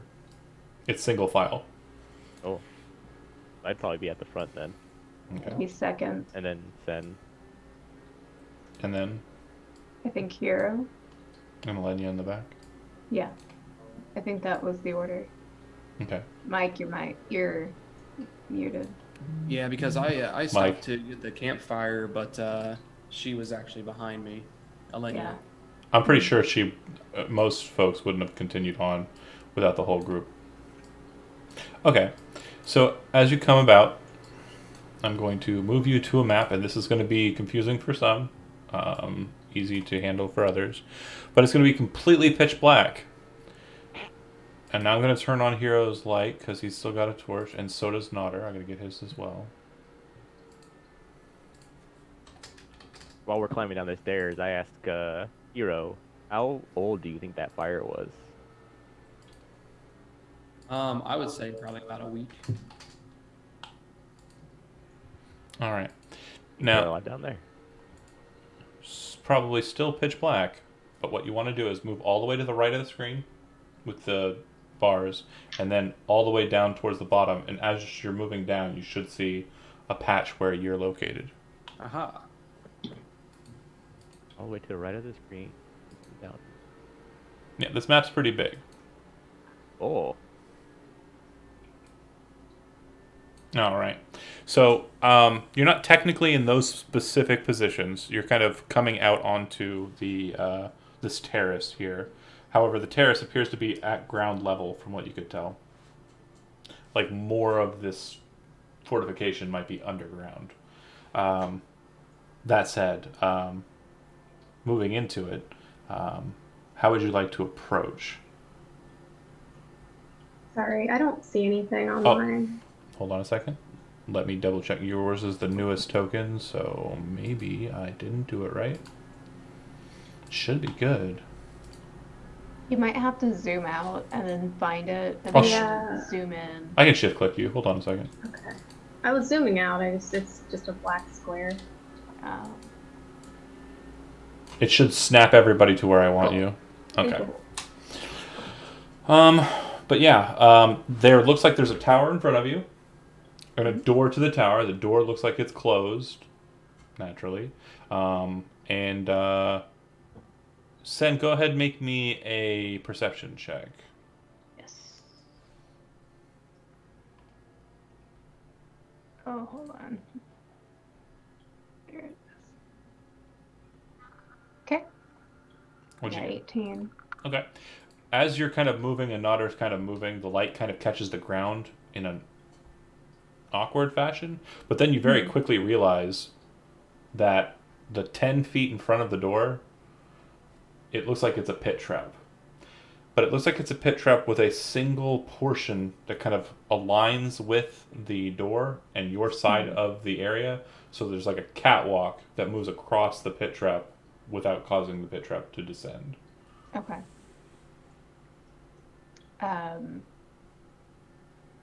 You also think if you applied pressure to it, you could drop it so it's more easy for the individuals to see what you're talking about. If you were trying to describe it, you aren't sure that they'd be able to see the catwalk.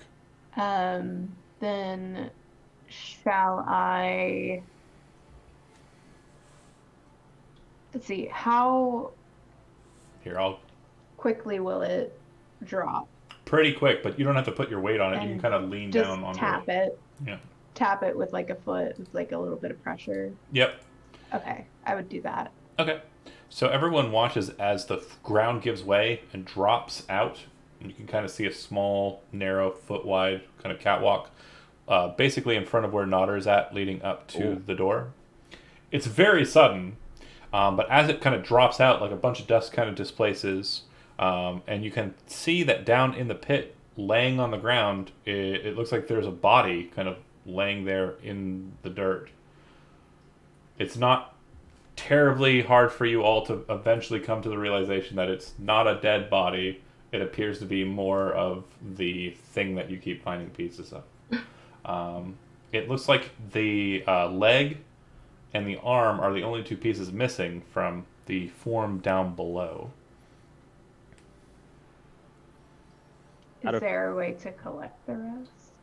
It's about a 10-foot descent in, so if you want to teamwork makes the dream work some way in there. You've got rope, you've got hands, you've got muscle, you've got lots of muscles.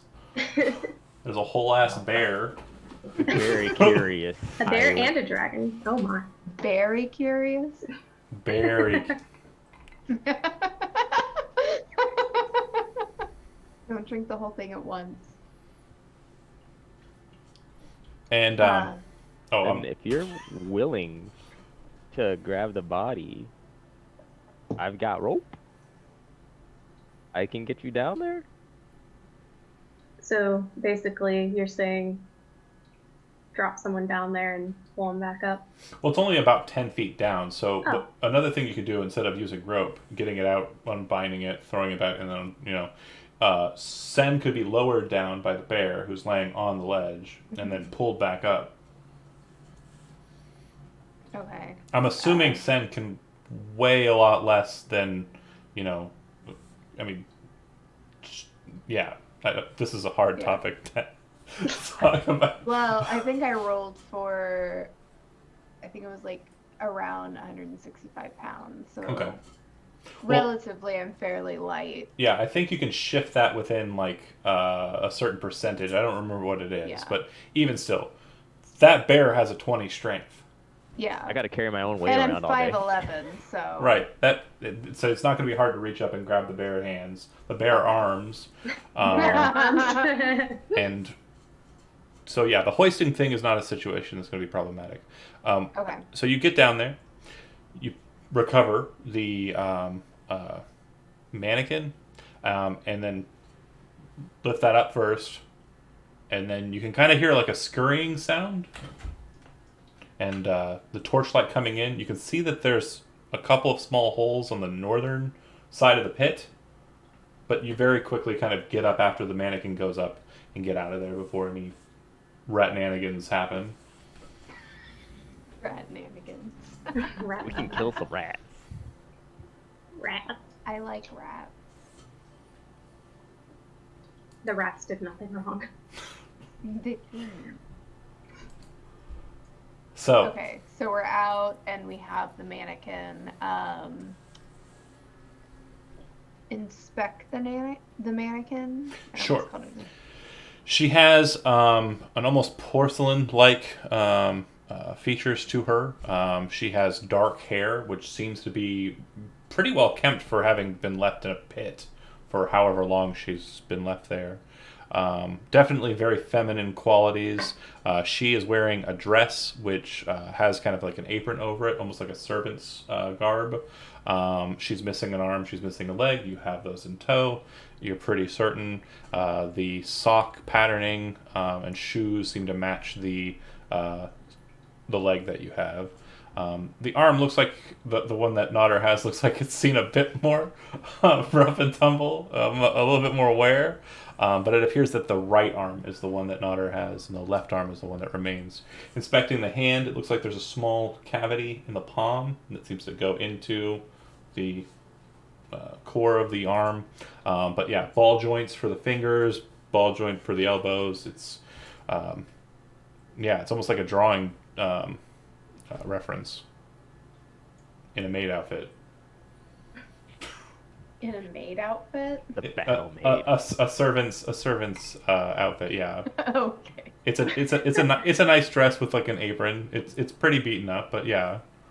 Okie dokie later. Shall we reattach the appendages? Yeah, I don't see why not. Okay. So it looks like the appendages do kind of fit in their position, but kind of setting them into place, they just kind of lock out and kind of, are like the other limbs. They don't seem to move too much. You notice that as you're moving the mannequin, Nodder and Sen, the arms and legs that are currently attached aren't really doing anything. The arm that you've been swinging with, it's pretty sturdy too, but once you get it into a position, it just kind of locks in place. I would like for Alenia and Hero to make Arcana checks, even if you don't have it trained.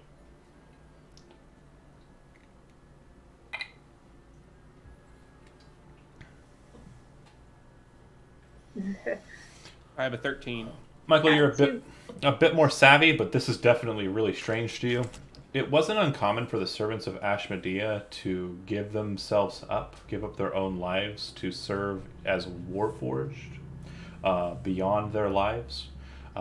Necromancy wasn't something that was terribly popular among the chromatic dragons. It's never been something that dragons are terribly fond of. But the giving of one's life to create a construct that serves the dragons isn't necromancy. It's a bit different. It's like self-servitude for eternity.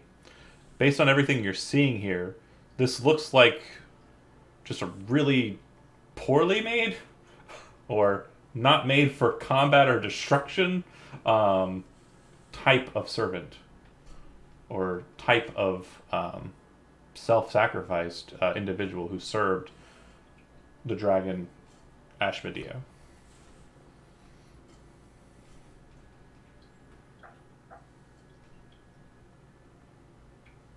Definitely a puzzler. But yeah, putting it together doesn't do anything besides now you have a slightly heavier and harder to move whole ass body instead of just legs and arm bits. Would like healing spells work on it? You got really bad on your Arcana check. Go ahead and make it a religion check. After Hero, do you announce what you discovered aloud, or do you keep that to yourself? I think I would actually keep that to myself. All right. Still make a religion check if it's pretty good. That's We'll a lot see. better. 19. 19 is pretty good. So you're not sure what it is. You do know that whatever it is, it currently doesn't have a soul. If it were to have a soul, healing magic might work on it. It might take some sort of revivify or something to that effect, maybe something outside your own power. But based on what you're looking at here, it does look like some sort of construct that's just not currently powered.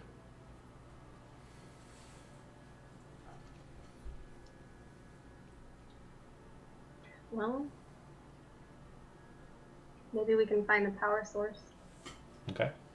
Well, there's a door and there's a catwalk that leads over to it if you want to enter into it. What do you guys I'll go across the catwalk first. Okay. A stone, metal reinforced door is what you meet on the other side of the catwalk. Does it have a lock? Doesn't appear to.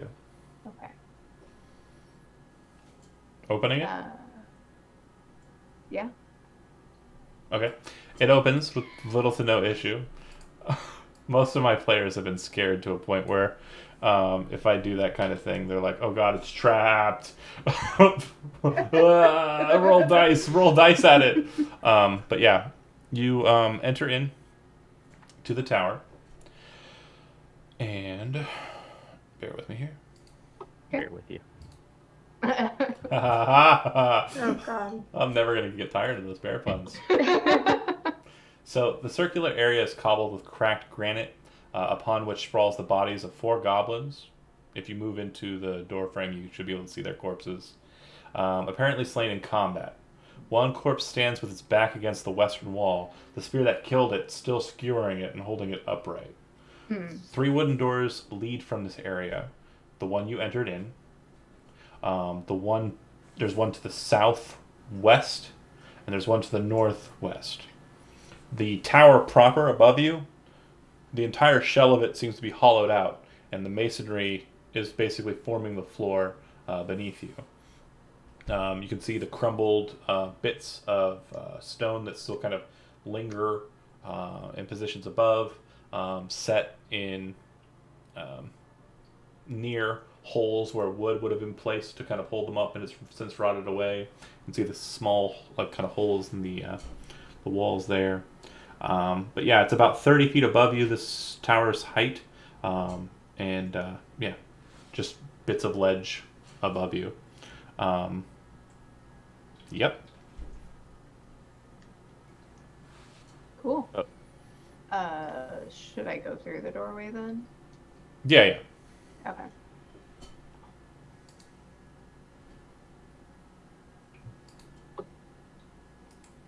So, as you're looking at it, you can see that there seems to be writing in between the 2 doors opposite where you're kind of standing. Not too well because the light hasn't followed up with you, but it appears that the wall here has writing on it. A massive set of draconic runes. Okay. I'd call in Hero then. Or Yep, either of them would go. I would come in shortly after then, hearing your call for me. Okay. The runes seem to be the draconic markings of the Dragon Queen Ashmedea. Her name emblazoned on the western wall of the tower. It looks like it's aftermarket. It doesn't look like it was there when they bought the house. But it looks like it's been added since the destruction, whatever happened here. Is everyone else falling into the room? Yes. Well, I look at the damaged body of the servant stall and look at Alenia? Alenia and ask her. So, not much now. Do you think it's still worth taking? Well, I don't know. I feel bad leaving it there. Looks like a lot of work went into it. I'll carry it for now. Well, it'll definitely be hard to carry with you, but if you go into the tower proper, you can just kind of stand the mannequin up Stand it? against a wall. Like, if you leave it somewhere where you know where it's at, like, Sure. It's Well- not like she's gonna get up and walk away. or Or will she? We'll keep her away from the rats. Okay. Sen and Alenia, upon entering into the room, freebies, go ahead and roll me a perception check. Oh. Alenia, because you're an elf. Sen, because you're a rogue. I got 18. Pretty good. I got 7. All right. There appears to be something weird about this wall here on the southern side. Hmm. Well, let's go investigate it. I'm gotta get better about this music thing. Do do do. Ha. All right. Okay. So you would note that there appears to be a door, and it looks like one of the masonry blocks kind of serves as a lever that can be kind of pulled and utilized for opening that door. Well, I'm scared to open it.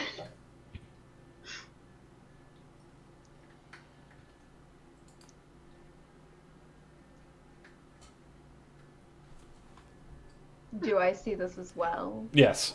Okay. I assume she points it out. We just look at her Okay. awkwardly moving. You have me on the opposite edge of my seat. I would want to inspect the door further. Okay. Go ahead and make an investigation or perception check, your choice.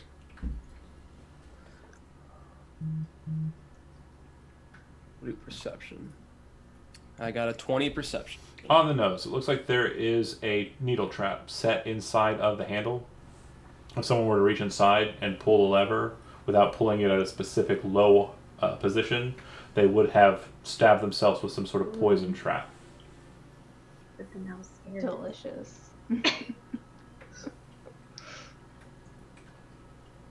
Well, Do you pull the lever proper, hero, instead of the way that would have jabbed your hand with a poison trap? Oh, so I know exactly how to pull the lever correctly? Yeah, basically the lever is Okay. probably about like 8 inches long. If you pull it at the lower portion of it, like with just like 2 fingers or 3 fingers, Gotcha. instead of grabbing the whole lever and yanking at it, it won't stab you in the hand. Okay, I had a whole other idea I was about to say, but that's fine. I'll do What that. do you want to do? Doesn't Well, so matter I- now. Convince I the didn't. bear. I The didn't. bear to do it. I just didn't know that I knew that information that it was able You- to be done You safely. rolled right on the nose. So Okay, yeah. so yeah, then me knowing that information, I would just pull it correctly. Okay, you see the trap flare. You would note that the needle that kind of hits against the lever position doesn't appear to have anything besides like a kind of brittle brown coloration to it. Your presumption is that if there was poison on it, it's long since kind of not been. It's no longer any good. Its expiration date's well past. But as you kind of open the door, you hear this kind of clattering sound. Let me go ahead and move everybody to where. Actually, everybody, please move to where you would be with inside the tavern. But tower. Power. Words are hard. Okay. you're muted. I can hear you through Stephanie though. Oh, I have like ambient light that follows me around. What was the side torch. door was on? So it's here. I'm pointing right at it.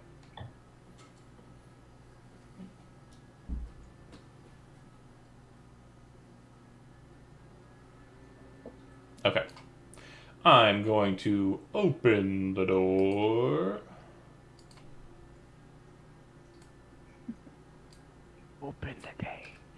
All right. As the door kind of opens, basically it just kind of the wood or the stone panel kind of just slides off to the side. You hear this kind of clattering noise as this just rotted, fetid smell kind of wafts out, and you see this skeleton kind of pop its head out with sword and shield, ready to fight. Speaking of ready to fight, everybody's gonna be in this fight. It's gonna be a good fight. Let me set the initiative Oh, counter up. Okay, cool. And if you would so kindly select your token, and then click on the initiative button. Which one's the initiative button? It says initiative up at the top. If you just click the word initiative, it'll do it. You're still muted. 22. Cool. Which one do we click? It should say initiative up at the top, in middle, top middle. Yeah. Square next to the shield. When we click on our person? Click on your person, and then click open your character sheet, and then click. Oh, so it's only in the character. Okay. I thought there was like a shortcut I could be using. And then it's just the initiative thing. This is one of those times that I wish I had 2 screens. Yeah. So I have 4. Wow. Fancy. I'm a cool guy. I was gonna buy a second screen, but then Corona happened, and we have 1. And my TV won't work. Yeah, I've got a TV and then 3 monitors. Nice. I actually have 5 if you count my work computer, and then I switch I got it a out. rock. I got a rock. I'm done bragging. I'm sorry. Country? Okay. Jeez. All right. All right. Mister, I can't roll below a 20 on initiative. Cool guy. So the skeleton's coming right out of the hole. The door's kind of off to your side, as you can see.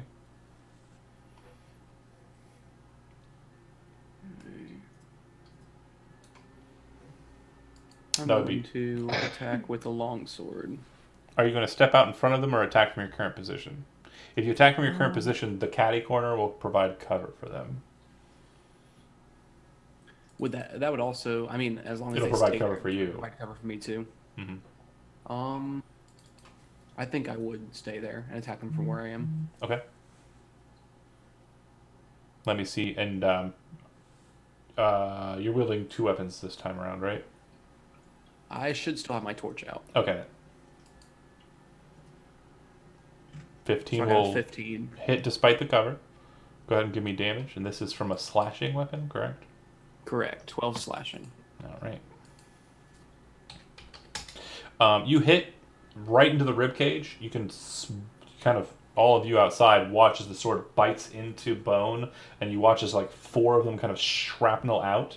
The side that it's on kind of drops down, kind of locked in this weird position, but the thing still seems to be kind of shambling inwards. Do you want to bash it with a bludgeon fiery club? I still have my torch Yep. that I want to go and attack with. Okay, so This you'll time I'm going to roll this correctly. strength 21 strength. hits as well, and then go ahead and roll me a d4. Actually, don't roll me to anything at all. It had 1 hit point left. Okay. And it's vulnerable to bludgeon. I mean, blah, blah, blah, blah, blah. You notice that the hitting it with a club-type weapon is super effective. I know bludgeon weapons good against skeletons. Bam! And it kind of just causes it to shatter apart. Its head kind of slams into the ground, breaking into several fragments. Solid blows. All right. Nodder, it looks like there are more within, but you'll have to engage into the hole to fight them. Yeah, Or I wait. can't see too far in, right? Well, if you walk up to the door, you'll be able to see in. Oh, do I Yeah. block the path You with my could, giant? you could block the path. Just get in there with skeletons and. Go on, have a party. Roar. Can I?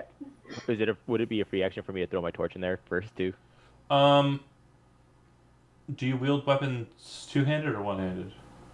I think I two-hand. I don't know. I don't remember where to look at that. What weapon do you have? Battle axe. You can do it one-handed or two-handed. So you can hold the torch and still fight. Okay, then I will do that.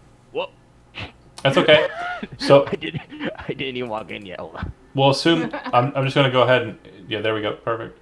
And you move in, you kind of see them both. You were not expecting to. You swing with the weapon, it kind of goes wide, and then you also notice that it moves the shield up to block, and the buckler that it's wielding kind of breaks apart a bit from that. They definitely don't look like they're in a full state of repair. They are wearing kind of scraps of leather, and their swords look like they're ready to just fall apart. But yeah. They also look like they have bows on their backs and arrows as well. So good thing you got the melee. Alenia. I'm gonna. You should be able to see right down the barrel, and if you move over one. Oh, like over this way? Yeah. So you can see right through the bear, and then there's a skeleton behind it. And if you want, I mean, you could cast Sacred Flame down on it, or... That's what I was thinking. I just didn't know if I could. Alright, so the Dexterity saving throw, what's the DC for that? As we speak a foreign language, guess spell casting. Doesn't matter, whatever it is, I failed it. I really botched it. So go ahead and just click the spell, it should roll the damage for me. Alright. Nodder, as you're kind of swinging and missing, Whiff City in here, everything kind of goes bright for a second, and you see a lance of like holy energy slam into the one you're engaged with and kind of break off a bit of it. It's still standing, but you kind of look over your shoulder and can see that Alenia is the source of that pretty cool thing that happened. Good shot. All right. Any other movement or anything else from you, Stephanie? Good. I'm gonna stay where I am. Cool. Sen? I would like to pull my rapier. Okay. Is that a free action? So or is that just a single? Item interaction, you can kind of do one per turn. So as long as it's, and I kind of am a bit lenient on that. So if you're drawing a sword and you're going to attack with it, that's fine. Okay. Am I close enough? No, because The I'm bear, not in there. you'd have to be in the same space as the bear, or you'd have to move through the bear into the corner of that room. Okay. It's going to be tight, but yeah, you could definitely get in there and get to work if you wanted to do that.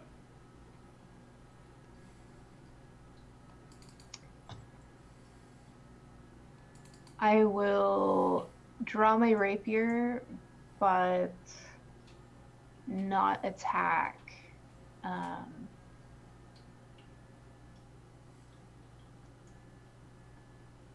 So option wise, if you wanted to like wait for like if an opening kind of appeared, you won't be able to move. But if you wanted to like hold the line, you could say I ready in action. If something comes within range, I attack it.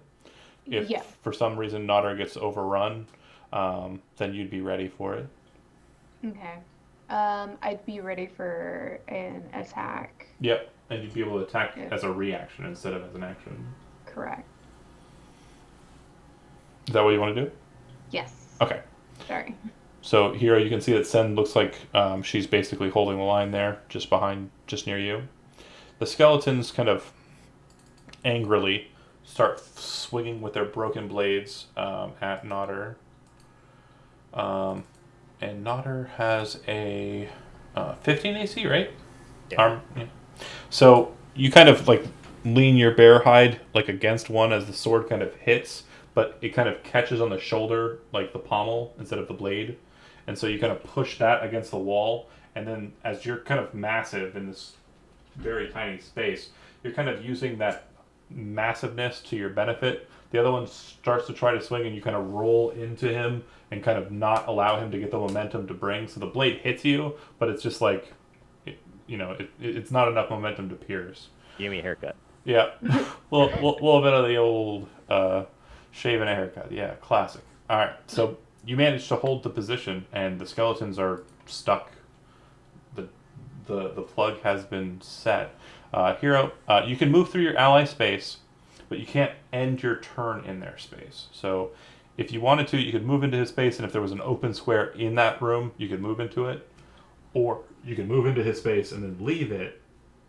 But if you leave a space that's adjacent to a bad guy, or if a bad guy leaves a space that's adjacent to you, they can use their reaction to make a free attack against you.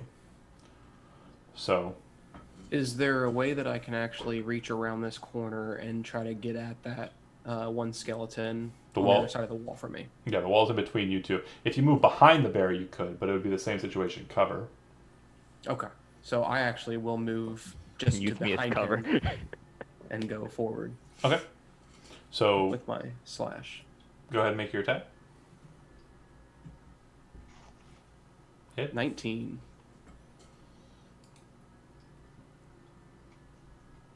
And what's the damage on that one? Be 11. All right. It's same kind of situation. You bring the blade in, kind of hit sternum and ribs, and kind of toss them aside, but its structure seems to maintain despite the lack of rib cage. And we're going to do the old torch follow-up. Walla Blanc.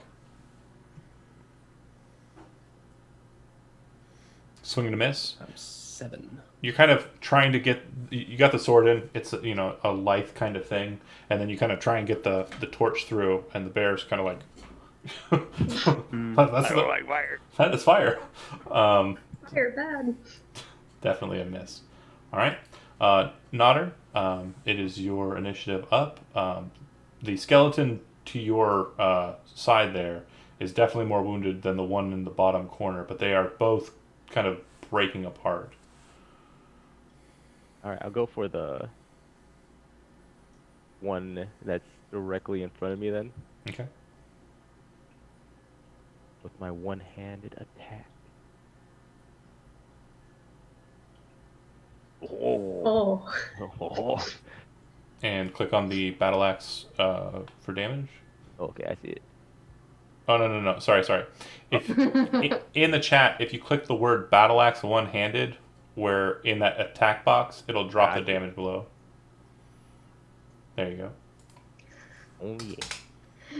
Well. Well, with the addition of the radiant damage that it took, that it was not too happy about taking because it's an undead, your battle axe smashes into the clavicle and kind of breaks it apart enough that the spine and everything kind of just drops into a mass of clattering bone. All right. Holding your position or moving further into the room? Oh, I'll move further in. Okay. Back. Yeah. All right. And then Alenia, from your current position, can you see this one here? Yes. Okay. Well, all you need is sight for Sacred Flame, so. All right, I'm gonna zap him. All right. And I'm going to biff on that dex saving throw again. These things are actually pretty lithe, and I'm not succeeding. But yeah, Nodder, as you kind of turn in position, ready to pin the skeleton, and Hero, as you kind of take your position, pulling the torch back, and now not having anything in the way, this bolt of just radiant energy slams through it like a lance, and it just shatters into pieces.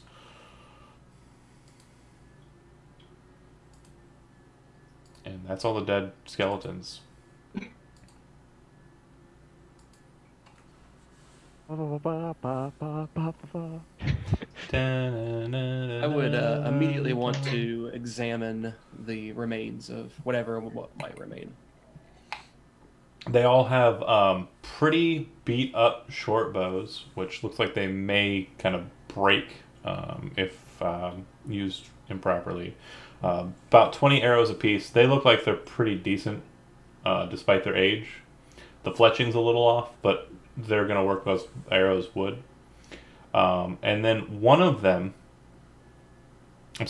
all three of them in their 20 arrows have a 21st arrow, which appears to be completely perfect in condition, and the feathering is white, and it's just massively beautiful. When you if you pull the arrow out, you can see that the arrowhead appears to be made out of some kind of elvish metallurgy. Like this one arrow in each one of their sockets, there's a total of 3.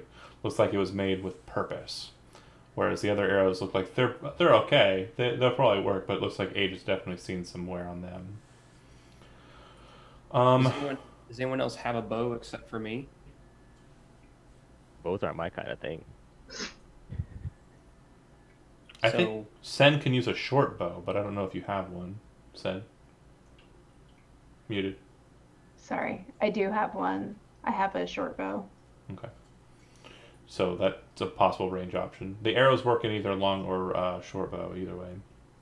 Oh, also, somebody roll me. I'll just do it.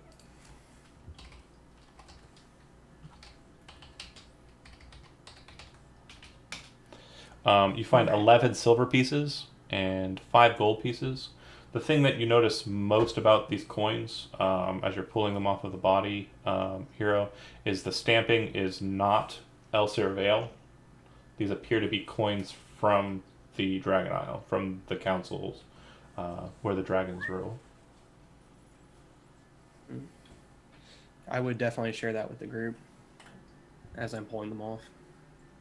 It also looks like these individuals might have been elves based on their skeletal structure, or what you can decipher of them, since most of it's battered on the ground.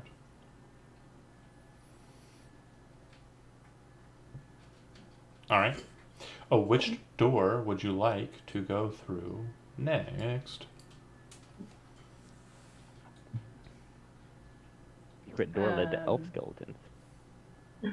There's no more. That's just everything in that room, right? Yeah, 3 dead archers, you presume, with broken up short swords, broken up short bows, some coins, and the special arrows. 3 of them.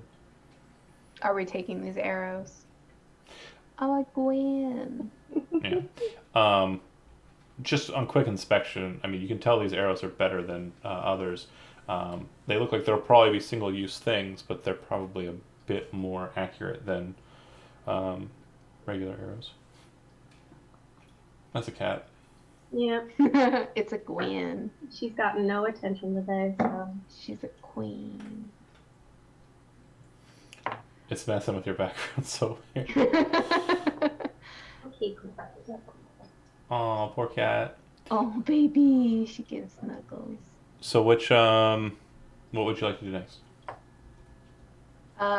Hero, are you taking the special arrows? I was going to say I would like to. The other arrows can be used for if you want to take them or anything, but I would like to take all 3 of the special arrows, in fact. I have a longbow, which will be more accurate in case we need to use it. I would like to keep them on me just in case. Fight.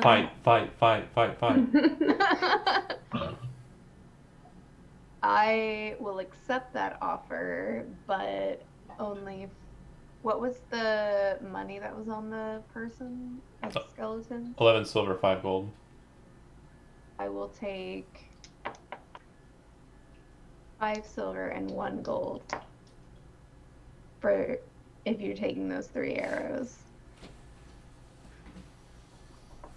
Yeah, that's fine with me. Cool. I don't know about everyone else, though. Are we splitting the money even between everyone? Or we could keep it in the pouch, the community pouch, like we agreed on in the first place, but you take your reward that you just said now. And that will come out of my split later. Everyone else in agreement? I vote for community pouch. I am cool with that. Cool. But I'm curious about like what makes these arrows so special.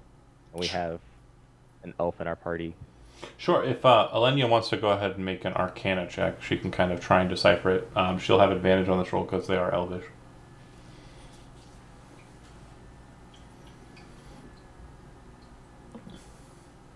17. So these arrows, the white shot arrows of Elf Archer, on the back end of it, where the arrow meets the my brain's not working, the string, where it meets that, there's a small little hole in it that allows for the attachment of a tassel. It doesn't appear to be anywhere on these bodies, but typically different colored tassels will be applied to a white arrow to denote signaling. The most common of which is the white tassel, which if you fire a white tassel arrow at an opposition group, you're signaling that you want to parley or that peaceful concourse needs to be had, and you're not coming hostily. Those tassels aren't present, as I mentioned, but those arrows are usually the truest because it needs to hit its mark, and are typically +1 arrows. So they add +1 to attack and damage of the shot, but just the one time.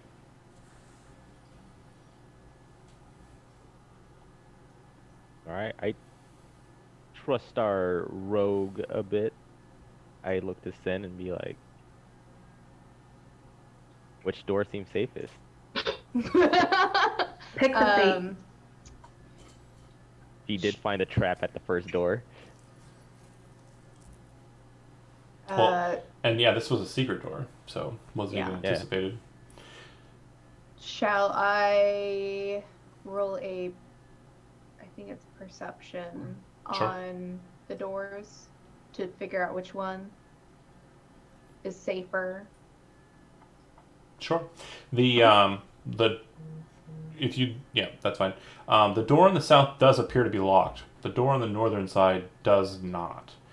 So the door that would be easiest to get through would be the door to the north, but the door to the south might have something behind it worth moving towards. You're not sure which would be. I mean, low risk. And Low what follows? reward, high risk, high reward. Yeah, but the door to the south does appear to be locked. Okay. Can I inspect what type of lock? Sure. So if you'd like to go ahead and make an investigation check to see if there's any kind of problems with this door lock here, and if not, then we can move past that. Not great. It doesn't. It's probably not trapped now. So if you want to unlock the door, you'll need to make a thieves tools check. Now you should have thieves tools in the bottom left corner, and when you click on that, it'll say query, and it'll ask you like which ability score you're using. Because you're using an uninformed kind of just nimbleness check to try and pick this lock, it's going to be dexterity that you're wanting to click on that, and then hit OK once you've got that selected. And hopefully that all made sense. I use it dexterity, right? Yep. Okay. I think I did that right. So 14. Okay. This door doesn't seem to be too terribly hard to unlock. And after a short while with your picks, you kind of feel the lock kind of click open. And the door opens up to you. Do you open it now or wait for others to kind of muster in around you? I'll go ahead and open. Okay. You see masonry walls kind of with the light that you're allowed to kind of see with. It's behind you. Looks like masonry walls that are upwards of 20 foot wide, about 10 foot high. Looks like they're in pretty poor repair. As you kind of peek around the corner with what light you have, it looks like the western or the wall to the south is pretty much just rubble. A lot of it is broken in from the ceiling, and a lot of it's broken in from the outside. It looks like there's a door on the west, or the wall opposite you, near the rubble, but not like blocked by it. And it looks like it is the door is shaped. It's a stone door shaped like a rearing dragon, and the keyhole and door handle appears to be situated in the center of the relief, inside of the dragon's open mouth. Okay.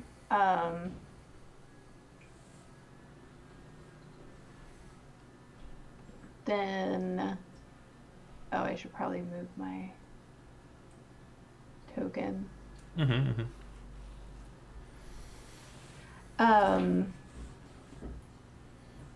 I would call either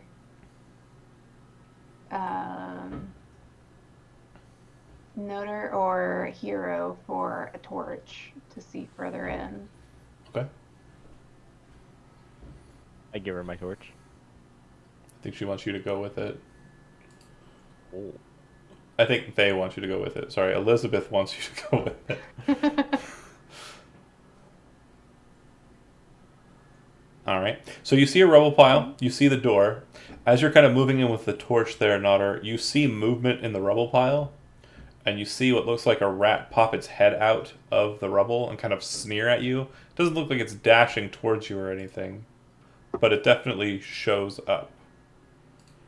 I sneer back. Make it, Rude. Show make my teeth. make an intimidation check. Oh.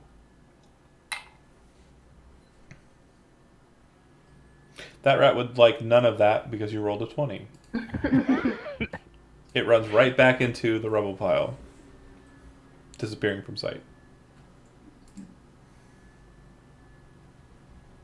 Which wall was the dragon door on? That would be this door here. I got you. All right. I'll put myself here.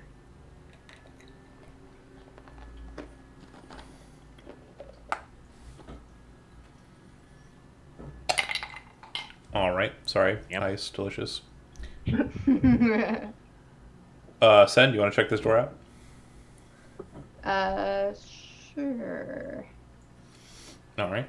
So you can attempt to open it with a Thieves' Tools check, or if you want to check it for traps, it would be an investigation check. And for this door, if you want, you can use either intelligence or dexterity, whichever you prefer. I'll go ahead and investigate first, Okay. just to be safe. Sure. There was already one, so Who knows? 21. There are no traps, but there do appear to be arcane runes set along the interior of the mouth.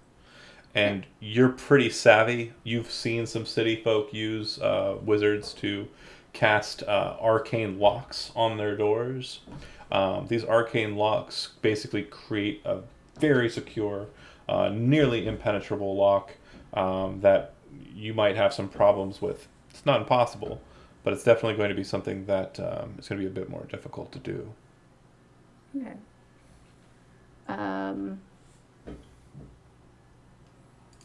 Then I will do the thieves' tool. Dexterity. Yes. All right. Let me see what you get. 8. All right. So real quick, this is something for you to track in your notes. If you look at your Thieves' Tools gear option, if you click on like the little gray pip next to it, you should be able to fill in notes about it. Thieves' Tools come with a set of 10 picks, and if you fail by 5 or more, one of your picks breaks, and that is what happened. Okay. Once you are out of picks with a Thieves' Tool set, it's inert, useless. I am not seeing that little space for it. Hold on a second. Let me see if I can't help. Is it the gear? So if you kind of hover over it, over to the right near where the weight of it is, you should see like a little gray pip appear. Oh, okay. I see. And if you click that pip, it'll drop open information. And then basically where it says mods, clear that out because that's all just base information and put 9 picks remaining.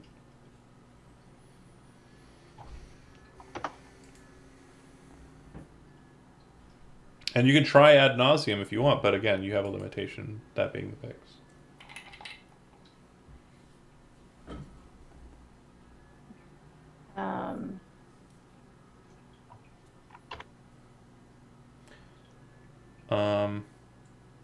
Nodder, while we're waiting, go ahead and make me a perception check. All right. Damn these dragon eyes. No, wait, bear eyes.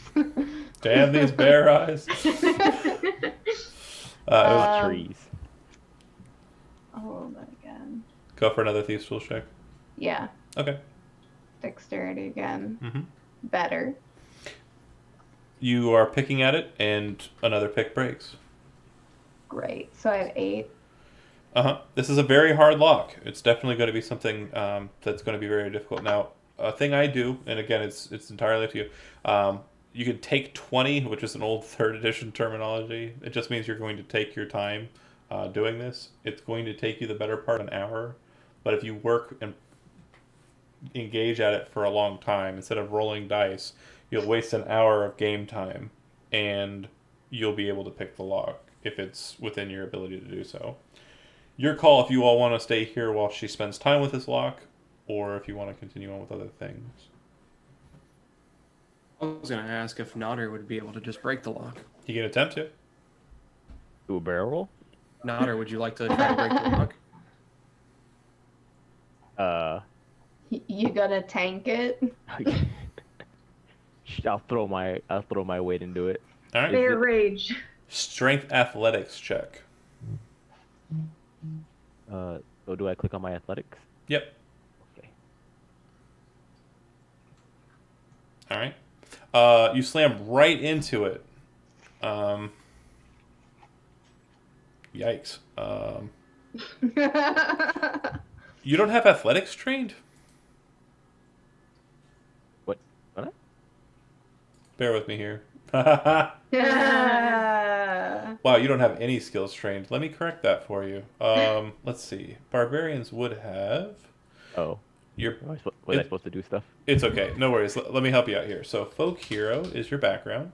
Everybody watching at home, you get a quick inside look on how the bear works. So, animal handling and survival. So, you would have had survival trained. And then, as a barbarian or barbarian, Barbarian. I almost just typed it in as barbarian.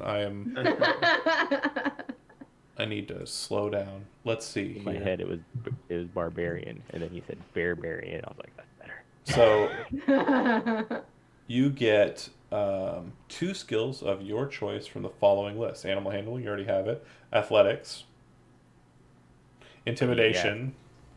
I think those are probably just going to be the 2. Yeah. And actually, hold on. What do bears get? Probably those 2 right off the bat.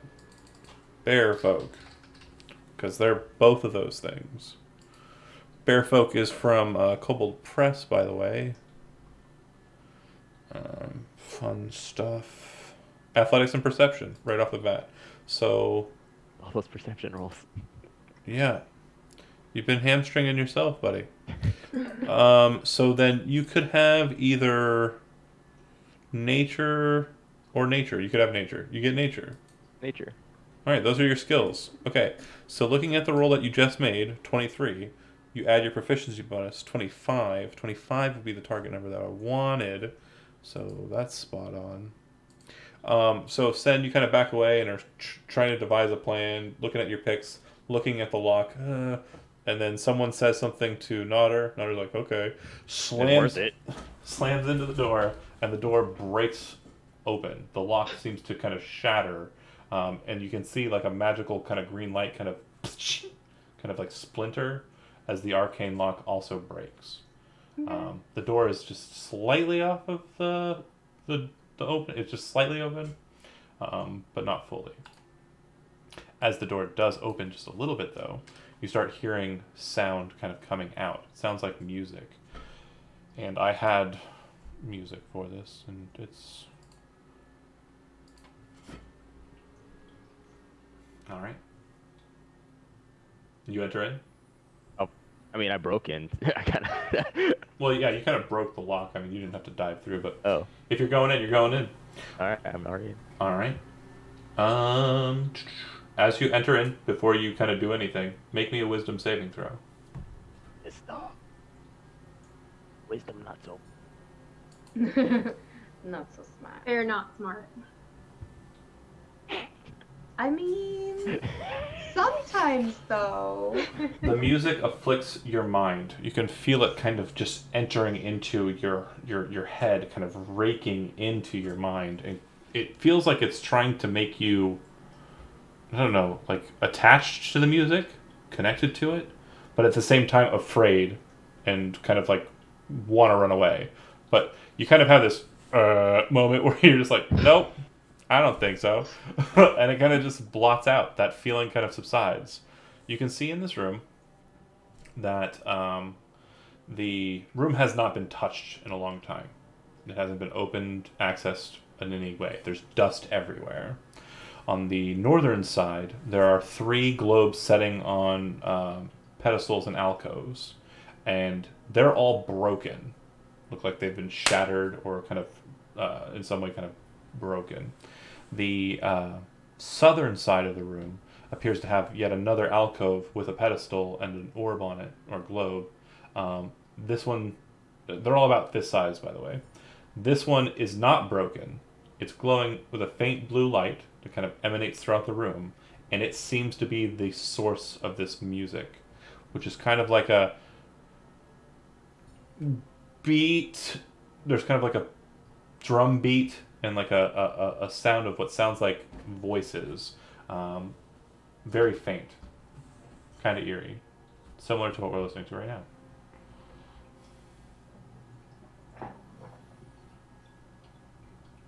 All right. Sen, do you enter into the room behind him? Yes. Wisdom saving throw. Where's that? Hold on. Top left middle. Saving throws, and then they have all of the 5 or 6 there. So can't believe he rolled a 20. Oh, I see. Oh, wait a minute. 7. You are not as fortunate. As you step into the room, the music assails you, and you feel compelled to run. You dash past Hero, you dash past Alenia, you run back into the tower room proper. Okay. Hold on. I clicked just my wisdom. I didn't click saving throw wisdom. You rolled a natural 20. Oh, it would have been the same? Okay. It would have been the same.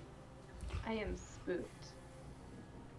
Alenia and Hero, you watch as Sen runs into darkness beyond into the tower.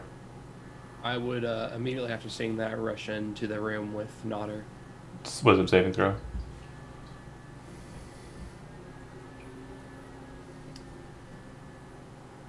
Roll under a 20. It's my wisdom. Darkness consumes me.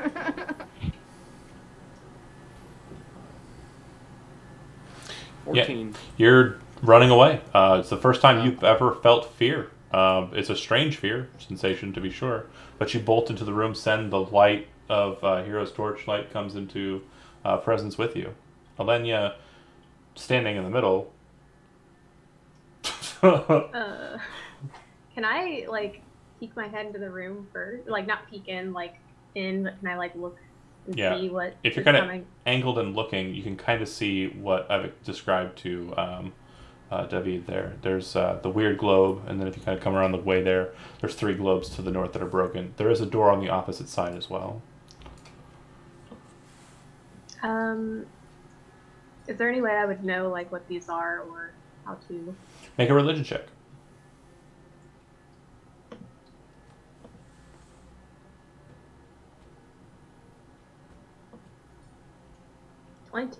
These are forlorn notes. A forlorn note is when someone dies tragically and their soul is kind of left here. It would become a ghost, specter, shade, or haunt of some sort.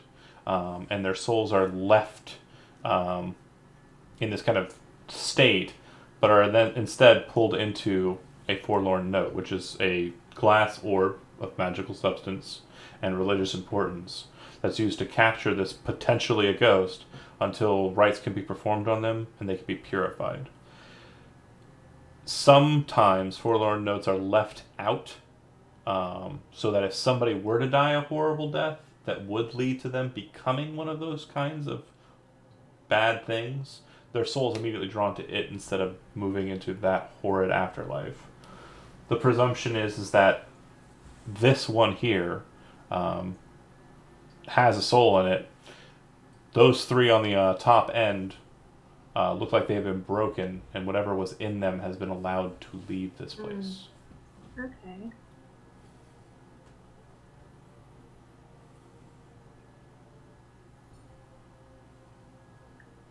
I don't know. Can he like remove it? I just, Oh yeah, he can do whatever he wants. He's Superman. Do you move over to handle it? I'll try and go in. Okay, wisdom saving throw from you. Okay.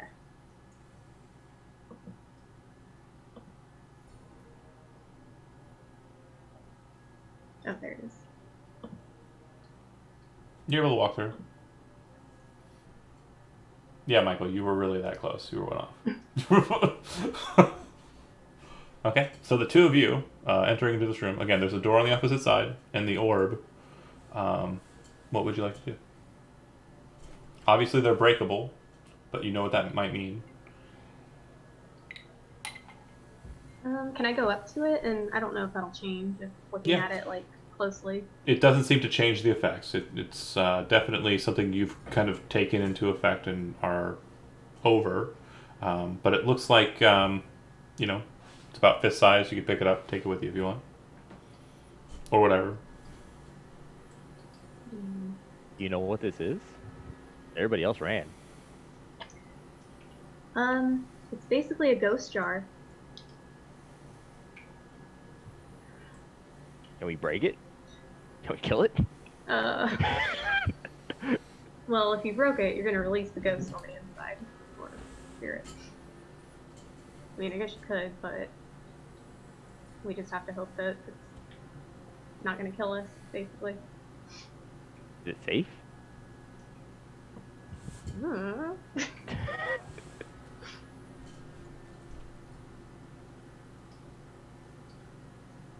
Oh, what about our... Manson, I'm really scared. So, once you're in the room, in the tower room, you kind of feel the fear kind of wash away out, like kind of just leave you. And you kind of have this weird, like, moment where it's not like a fear of it. There's kind of this weird sensation where, like, it was charming. It was kind of like, it entered into your mind and kind of controlled you to feel that way. It doesn't feel like it was actually terrifying. Does that make sense? Mm-hmm. So, can I work my way back towards that room? Yep. Great. I'm gonna enter into the in-between room. Okay. Yeah, Yeah. I'm gonna kind of follow right behind her. The sound isn't strong enough in this room for it to, invade again, but you can kind of hear it and remember how that felt. The two of you go ahead and make perception checks.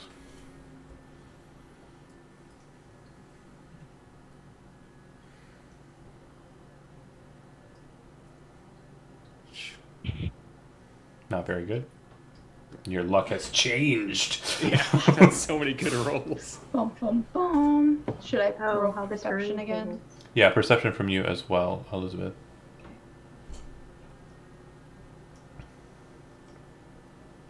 Not persuasion, perception. Good. So they would see that the rubble to the south. It does appear that there's a rat head kind of set among the rubble, kind of peering at you too. Hey. If she draws, He's just chilling, right? Though. yeah, but if she draws hero's attention, I'm sorry, if they draw their hero's attention to it, then I mean it's definitely visible to you.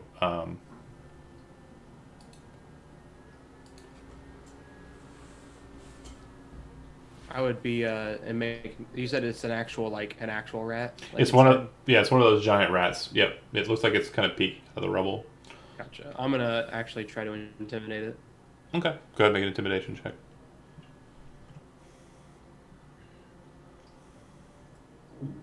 Yep, darts 19. away. Yep, it's definitely not a fan of the bear or the dragon. All right. Speaking of bears, back inside the room, the orb is not going anywhere. It Yeah. continues its chiming. Yeah. Do you think it's safe to touch? I mean, you could try. It's very confident, but I'll grab it anyway. I'll grab it anyway. Confidence out of 10. If you touch it, nothing changes. All right, I pick it up. Because I'm The curious. music stops. The orb Oh. glows, but it doesn't seem to be making any more sound. Oh man, I almost had it. There it goes. Oh, we beat the puzzle. It was that simple. It's mostly just the wisdom saves. But that said, the light's now in your hand, and you can pocket if you want. Just idly, as you're holding it in your hand, you can still kind of hear the song. I dig it. Right. I'm curious, is this, like, I don't understand much about this thing, but is this the kind of thing that could go into our mannequin? I don't know. Want to give it a I'm shot? I'm asking, Oh, sorry. Alenia. Sorry. I think that it could. The question is, do you want to? Mannequin has my interest right now. Is The everything mannequin- okay in that room? The music stopped. You know it's quiet in there now. Water's fine. We're good. So I'm gonna be entering the room. Mm-hmm. I would then follow suit. Okay. So, I got an orb, hero. Yeah, what do you got? What is that? I got an orb. I just picked it up. Kind of want to put it in that mannequin. Well, what Basically, why? basically, this orb contains a soul or a spirit, and his line of thinking is maybe we can animate the mannequin with it. What is happening? Is that our cats? Yeah, those are our cats. It's Oh, the orb. okay. It's the orb. It's the orb. The orb says, meow. Well, I'm willing to give it a Shoot. shot. Yeah. So then I'm a- we're gonna. I'm gonna move it over. Guess I'll follow.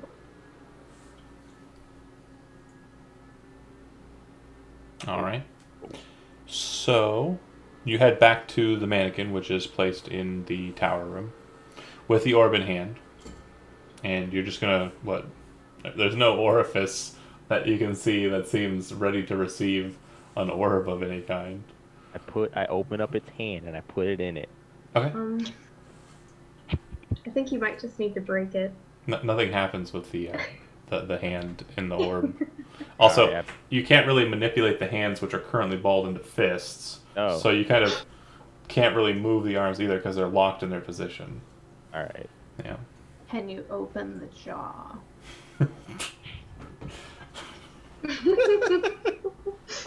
It's a question. I don't know why Pulp Fiction slams to mind. Like, What kind of doll is this? called the Gimp. I said the jaw. Anyways, wow, that was uncalled for. My brain, get out of here. You're not allowed to play D&D anymore. Okay, I'll leave the group. All right. Time to go to bed. I agree with breaking it actually. Yeah, with the Linnea and Hero saying to break it, I try and smash it against the wall. Okay. All right. You smash it next to the mannequin. It breaks. Blue light kind of flares from it for a second. You see kind of a wisp of smoke kind of move towards the mannequin, and the glass shards kind of hit the ground. As they do, Stephanie, your eyes flutter open, and you are in a strange place. I'm gonna yawn and kind of like stretch a little bit. And then just kind of look around The mannequin stretches a little bit. and just kind of take it all in.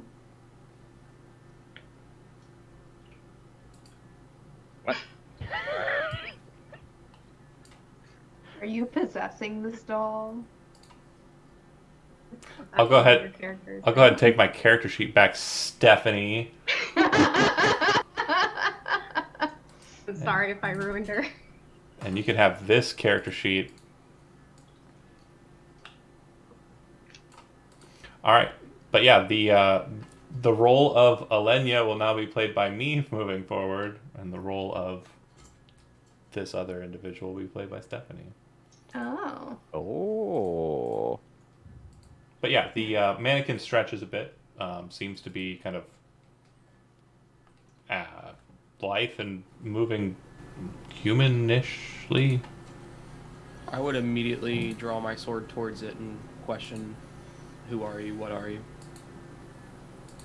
All right. Alenia also kind of backs away and kind of raises her holy symbol. Sorry, I'm just setting up my stuff here. Okay.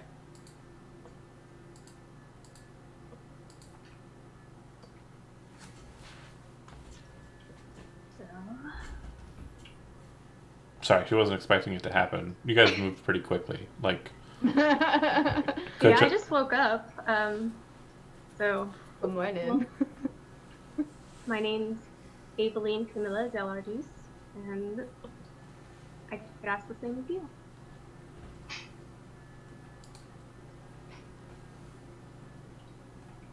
My name's Sen. Alenia. Nodder. Do you? My name's Hero, but what are you doing here? What is your purpose? You brought her there. Knocking stuff over. The cat I said, think- "No." You've been not paying attention to me for too long. You just knocked over the water. He said, "I haven't had attention in 2 seconds." My cat's up on my desk.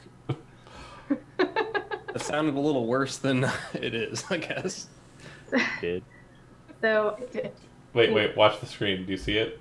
Yeah, the tail. Yeah. She's right there. Looking at me like, I'm going to lay on this mouse cord, so it's going to be hard for you to move it. That's Anyways. about right.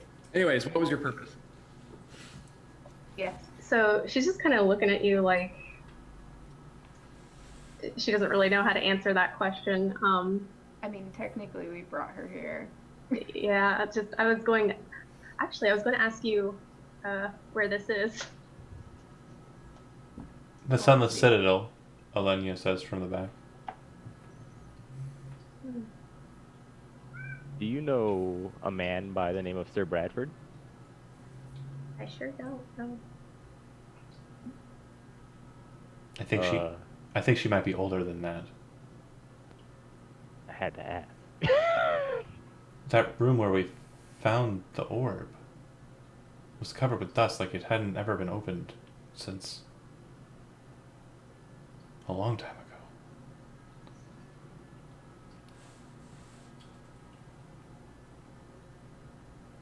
ago. I'm kind of just like looking at you guys, at your clothes and things, just like I haven't seen clothes like this.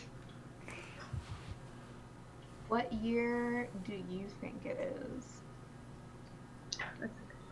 Okay, out of character, like, do we have like a... So real quick, you know about as much as you need to know. So all the things that you don't know are foggy. Blank, Okay. don't know. I don't know what year it is. Okay.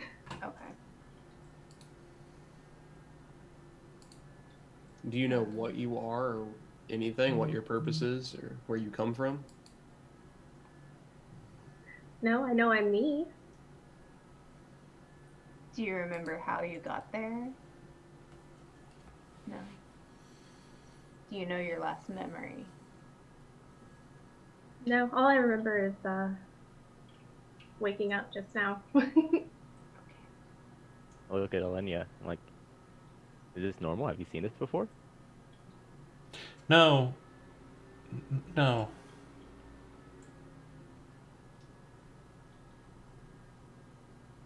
Like get up and like dust myself off a little bit.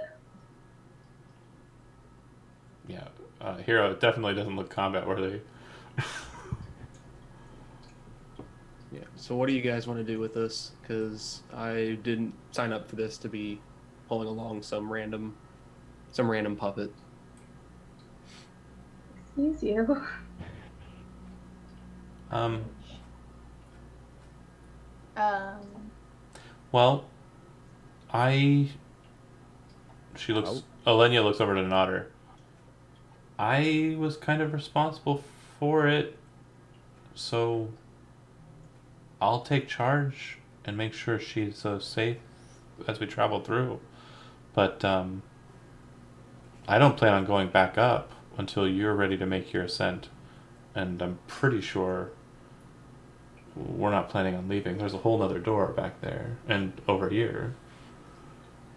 But I'll stay in the back and take care of her. You said your name was Aveline? Yes. She kind of reaches into her bag and pulls out a dagger. Do you know how to use one of these? Oh, I'm sure I do. She walks over Thank and you. hands you the dagger. And you see that she has a crossbow in her belt, like a light crossbow kind of at her belt as well.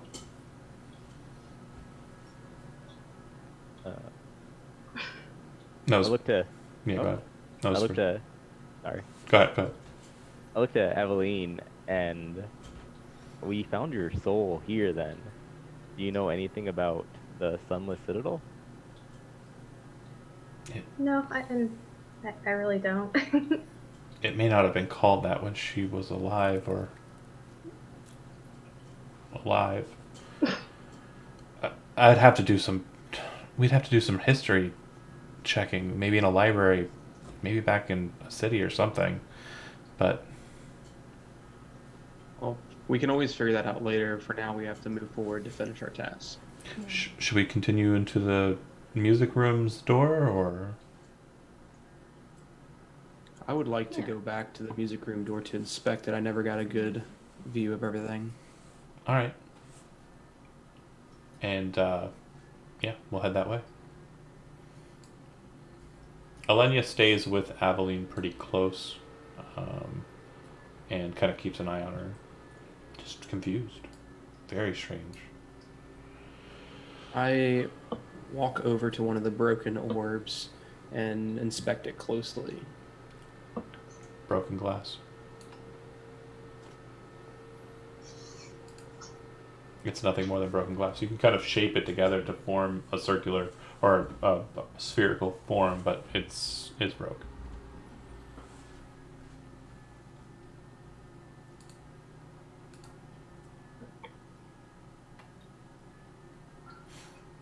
It does look very similar to the pedestal and the orb that you broke before, but yeah, it doesn't look like anything different. The door on the wall there, it does not appear to be locked. It does appear that the door is made similarly to the tower doors, stone with steel reinforcement.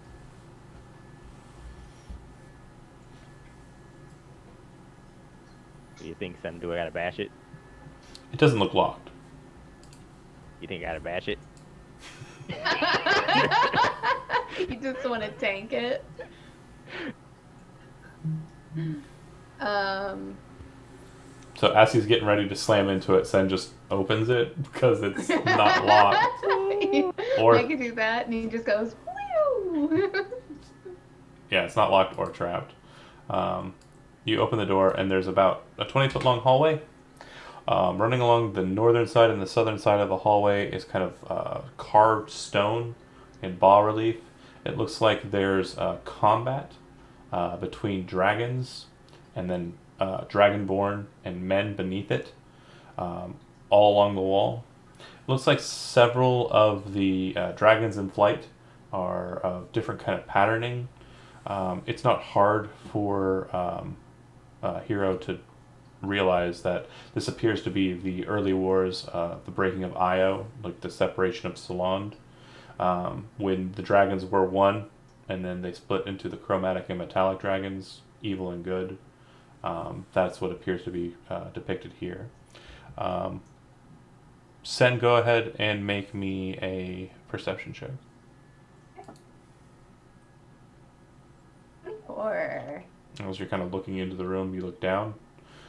The 10 feet or so in the middle, The tile plates there appear to be slightly higher than the plates to their sides, and you kind of look them over and see that they're actually pressure plates.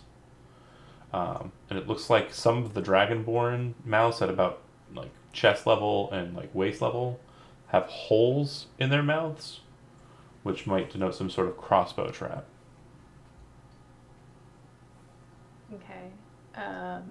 You're pretty sure if you get a running jump, you could probably leap over the pressure plates, or if you want to be more careful, you think you might be able to pinion a dagger underneath the plates so that stepping on them doesn't cause them to drop. Okay. Or any other cool ideas that you have. Can I tell if they are a one shot? Not so much because you can't see the crossbows themselves. Okay. It might be the case that they are one shot. That this place has definitely not been traversed, so that would lead you to assume that that might be a possibility. Can I then crawl onto the pressure plates to trigger them first and then inspect? Okay. Yep, pretty smart move. Okay, so you start to crawl across them, kind of keeping low, and everyone hears kind of a ka-thunk, ka-thunk, ka-thunk, ka-thunk as crossbow traps, two on each side, kind of fire inwards, slamming into the walls, causing the bolt that they launch to kind of just shatter into splinters. Very high tension. You make it across to the other side. So you are at the door on the opposite end. Yeah.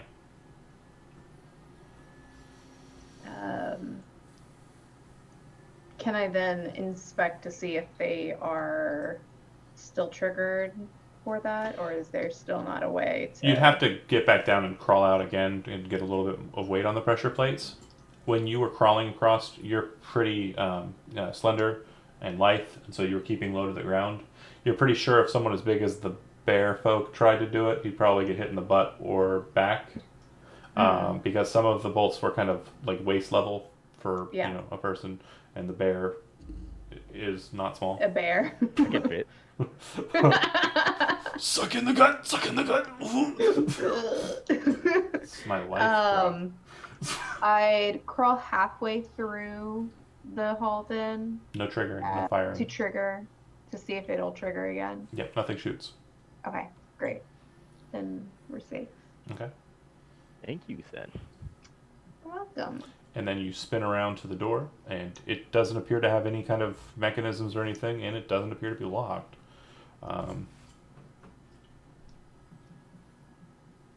Okay.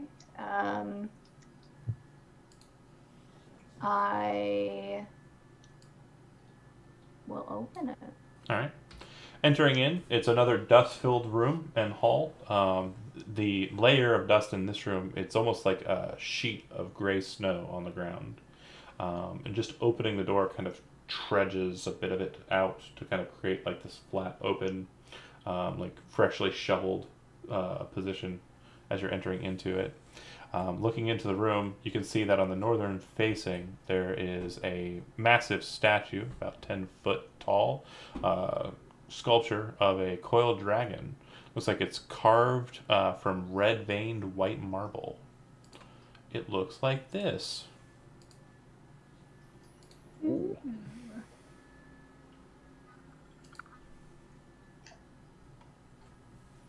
Okay. Really gnarly. There does not appear to be any other things of import on the inside this room, though. It's just you and the statue. Okay.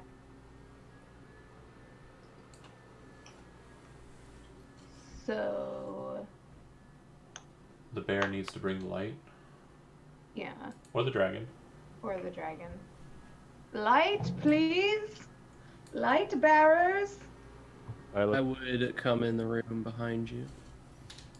back. Cool dragon statue ahead. So, real quick, the Aveline doesn't have dark vision, right? I don't think she does. I No. don't think Yeah. So, Alenia would notice that, and so she will cast light on something and hand it over to Aveline, and kind of nod. She doesn't have light. You try to cast Sacred Flame. She gets a torch out and hands it over to her.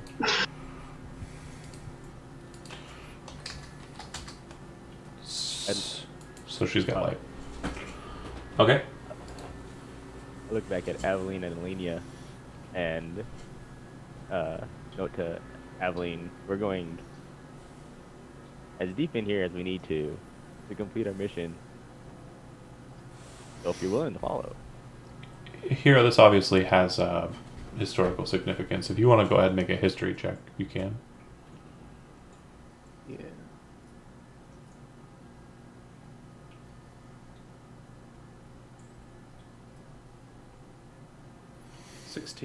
Now You recall there was a lieutenant of the Dragon Queen Ashmedea, a white dragon who served. You don't remember the dragon's name, but you do remember that the dragon had a rider. The dragon rider was named Gulthias, and he was a vampire. Besides that, you don't know much with that 16.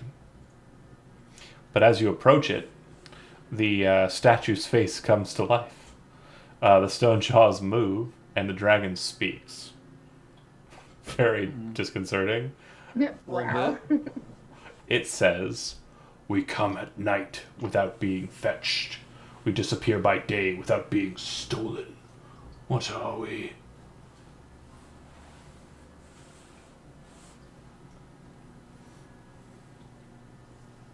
We all in this room. Can I hear that?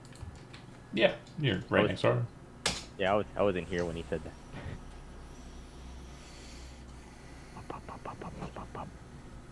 What kind of riddle? Your brother? If the bear steps close to it, the dragon sculpture activates again, and in the common tongue, just like it did before, it says the same thing. "We come at night without being fetched. We disappear by day without being stolen. What are we?" Nice.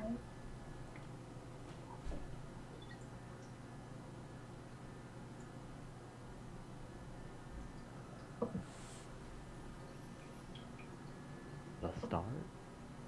As Yeah. as the bear folk kind of the stars. The dragon head kind of like turns to the side, then walks, and then grinding sound starts to sound to your left, and the wall kind of just descends into the floor, opening up a chamber. Alright, it's cool.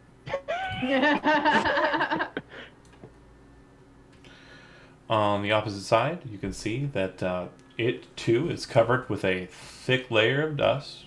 The contents of this room just completely covered with it. There are statues set in 6 alcoves on the walls. Each alcove, except the southwest one, holds a humanoid figure carved out of red-veined white marble, just like the dragon statue. The figures resemble tall elves in plate armor. A stone archway at the west end of the hall opens into a wide room from which greenish light glows. A dark pit is situated before the archway. So, if you enter in, you'll see that there are 6 alcoves. Bing, bing, bing. Or rather, ding, ding, ding. And there's an eerie green light coming from there.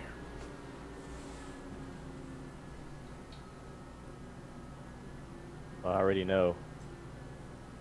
I call for Ben and Ileana to come join us because I know they're good at figuring out traps and sussing out magics. So I'll come in to assist. Well, I would be asking Alenia to come in and check out the statues because they look to be elven. Okay. See if she recognizes them. She and Aveline enter in. I'm just a little behind, sorry. Takes us a little longer to get ready. Oh. Oh. Anyways, that wasn't sexism. I'm sorry. I didn't even catch that. I was just like, oh. I wasn't trying to be sexist. It's just the fashion. Anyways, derp. I'm an idiot. So everybody would notice that there appear to be a set of tracks that kind of start in the southwest alcove, and kind of go into the room a bit. These tracks are very small, like a tiny little creature walking around. Almost maybe rats. You don't know. If you want to inspect the tracks further, you can make a wisdom survival or a survival check rather. If not, just let me know what you want to do. I'll go ahead and start with Elizabeth. What would Sen like to do once entering into the room? I'd like to.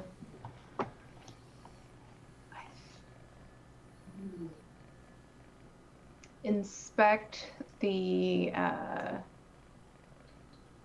Wait, we already inspected the statues, right? No, you just know that they are the one in the southwest corner doesn't appear to have a statue kind of there. It looks like the statue's kind of busted up, and then that would be this one here. Yeah, and the tracks kind of come out and about, as I mentioned, and that's all I gave you. There's a pit trap, green light on the opposite side of the pit trap. If you want, I can skip you and do someone else. Can I roll a perception on the green light? No perception check needed. It doesn't Okay. appear to be coming from some sort of magical source. It seems to flicker and move as if it were torchlight. You're pretty familiar with ever-burning torches. They're pretty common in the city. A spell called Continual Flame is cast on a torch and it effectively glows forever. This one, for some reason, is green, which you don't know why that would be. Maybe a filter or something on the other side of the wall. You're not sure. Okay. All right. Michael, you had kind of denoted that you were going to ask Alenia what the statues might mean. Yes, and that's I intend to do. Elenia, what do you think these statues are? They look to be elven. They aren't. They're Eladrin, actually. The Eladrin are a subrace. No, we're kind of the descendants of the Eladrin, and the Eladrin are kind of the descendants of the Lefay. If that makes any sense. I guess it's hard to describe. But they're not elvish, they're Eladrin. They are Twilight Knights. Some of the Twilight Knights served the dragons during the War of Sword and Serpent.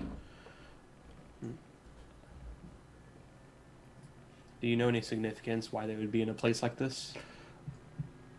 They served the dragons that were here. I presume all of the elf statues we'll be seeing are of these renegades who served the dragons during that war. Out of character note, sorry, this wasn't explained too much in detail in deep depth, but long time ago, not terribly long before the Ashmedea conflict, the War of Sword and Serpent was elves versus dragons, throwdown, big brawl. Dragons sided with demons, elves sided with devils, and it was basically just a horrible mess for both sides.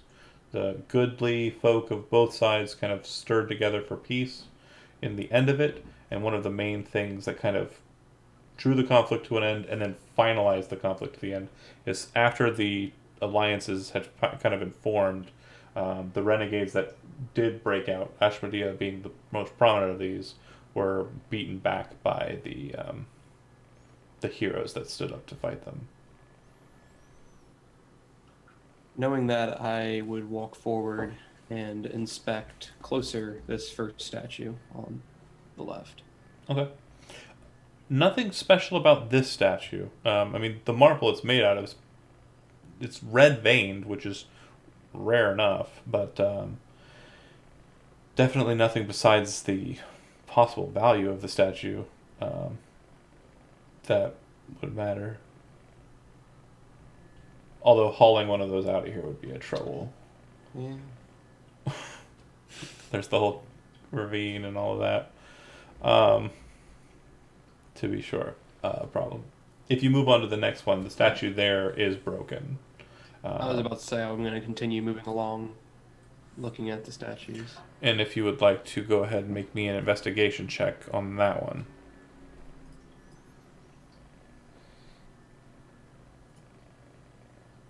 Uh, 13.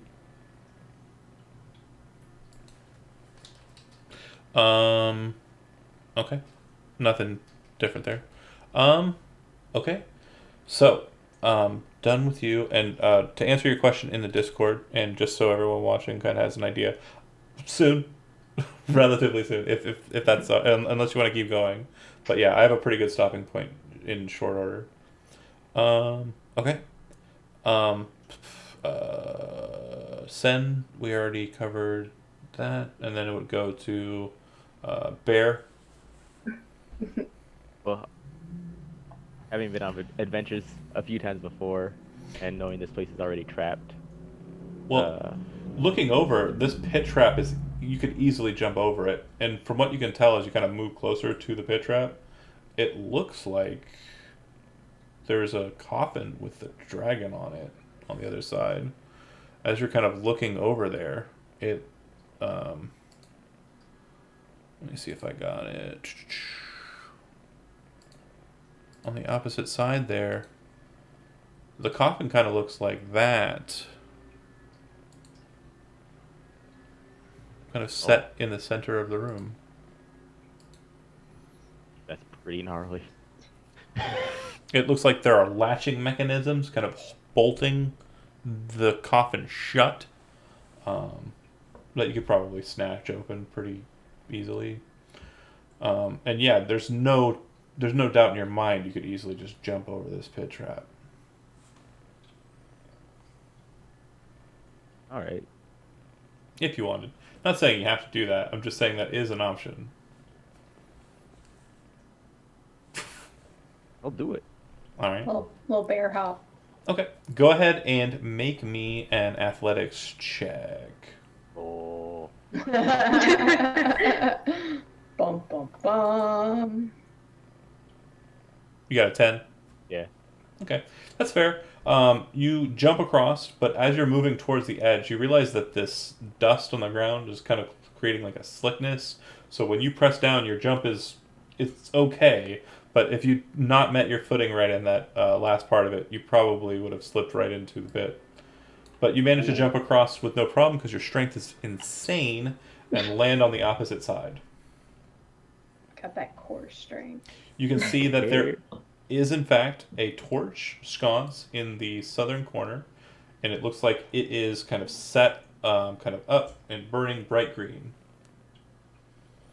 Watch that jump, guys. My man's got hops. Can I check out that torch? Yeah, Oh, well, actually, can I check out this casket? yeah. Check it out whatever you want. I'll see how much I can figure out about it.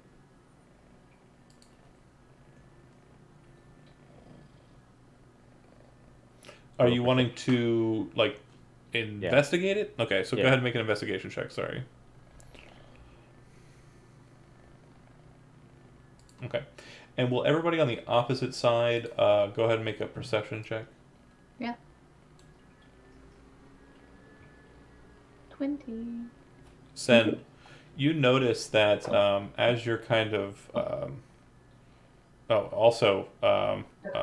Hero, as you're kind of looking over there, you see that on the northern side of the pit, it also freaking everyone, right about here-ish, like right there, something kind of touches down in the dust, but there's nothing visible there.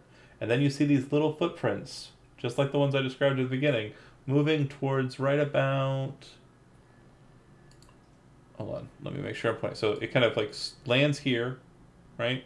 And then it moves to about here. And stops. Are we still like in turn order? Or are we just No, kinda... just kind of free for all. Can I kind of, because I'm just kind of looking at everything like sensory overload, but can I go over to where those, um, Do you want to do so in a non-conspicuous fashion or in like an interested kind of fashion? um, kind of like she noticed it as she was like going through and looking at stuff. Okay. All right. Give me another perception check. This is where it all goes to hell. And roll an extra 20 euros. You see the footprints kind of move and then disappear, and then you hear a sound, and it seems to be moving towards Sen and Alenia. There's You something. you're close enough to it if you want to make an attack with your dagger or some other type of attack. You could do it, but something that has wings and tiny feet just rushed past you and is apparently moving towards the door. Something just flew over to you guys. I would Okay. rush towards it in the direction and swing my sword in that general direction. Make an attack with disadvantage. Duck. For disadvantage, I still just click it normally, right? Yeah, click it normally. You'll just use the lower of the two. Gotcha. 13. On the nose. Alright, damage. 9 damage, slashing. You feel it bite into air. You watch air become like a gremlin with wings, and I mean gremlin from the movie Gremlins. And the thing just kind of fly to the ground, splintered in half, screaming. Ah! It appears to be some sort of demon. Afterwards, I would then go ahead and inspect its remains. Okay. As you're starting to inspect it, you watch as the demon's body slowly becomes like black smoke, and it kind of starts evaporating away. You don't know much about demons, unless you have religion trained. Elenia will kind of look over to you and say, "It's a quasit," as it finishes dissipating. What is a quasit? It's a little demon. They, or devil. Wait a minute. And she kind of pulls out her book. Starts kind of going over her lore book. They're demons.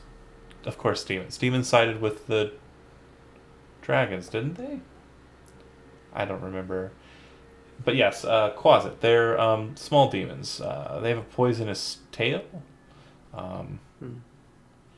This one has wings. They don't normally. Strange. Interesting. I assume it was trying to escape. Well, perfect shot.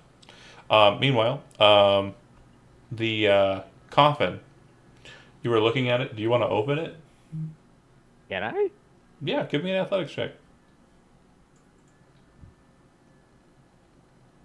This move seems dumb, but I'm doing it. You pop the first latch. You pop the second latch. You hear something over your shoulder, and you're like, "Huh." And then you kind of move towards the third latch, and as you do so, the lid breaks off, the third latch snapping free. You see a massive green hand come out of the coffin, and this massive green form kind of rise up out of the coffin. Not standing up like Dracula style, but like just kind of like it was crunched in there, and then it just kind of like comes up like an unfurling slinky. The creature in front of you, it appears to be green-skinned, with massive kind of just not sharp teeth, but just noticeably large teeth, slightly elvish ears, blackened hair that looks like it's kind of like fetid and covered with oil. And from what you can tell, too, every description you've heard of a troll appears to be standing before you, and it appears to be wearing robes of a priest. As the failed dragon priest appears before you, that's where we'll end this session for tonight. Thanks for watching the first session of this game. Go ahead and kill the stream, and hopefully you pick it up for next session. Gonna go ahead and stop it.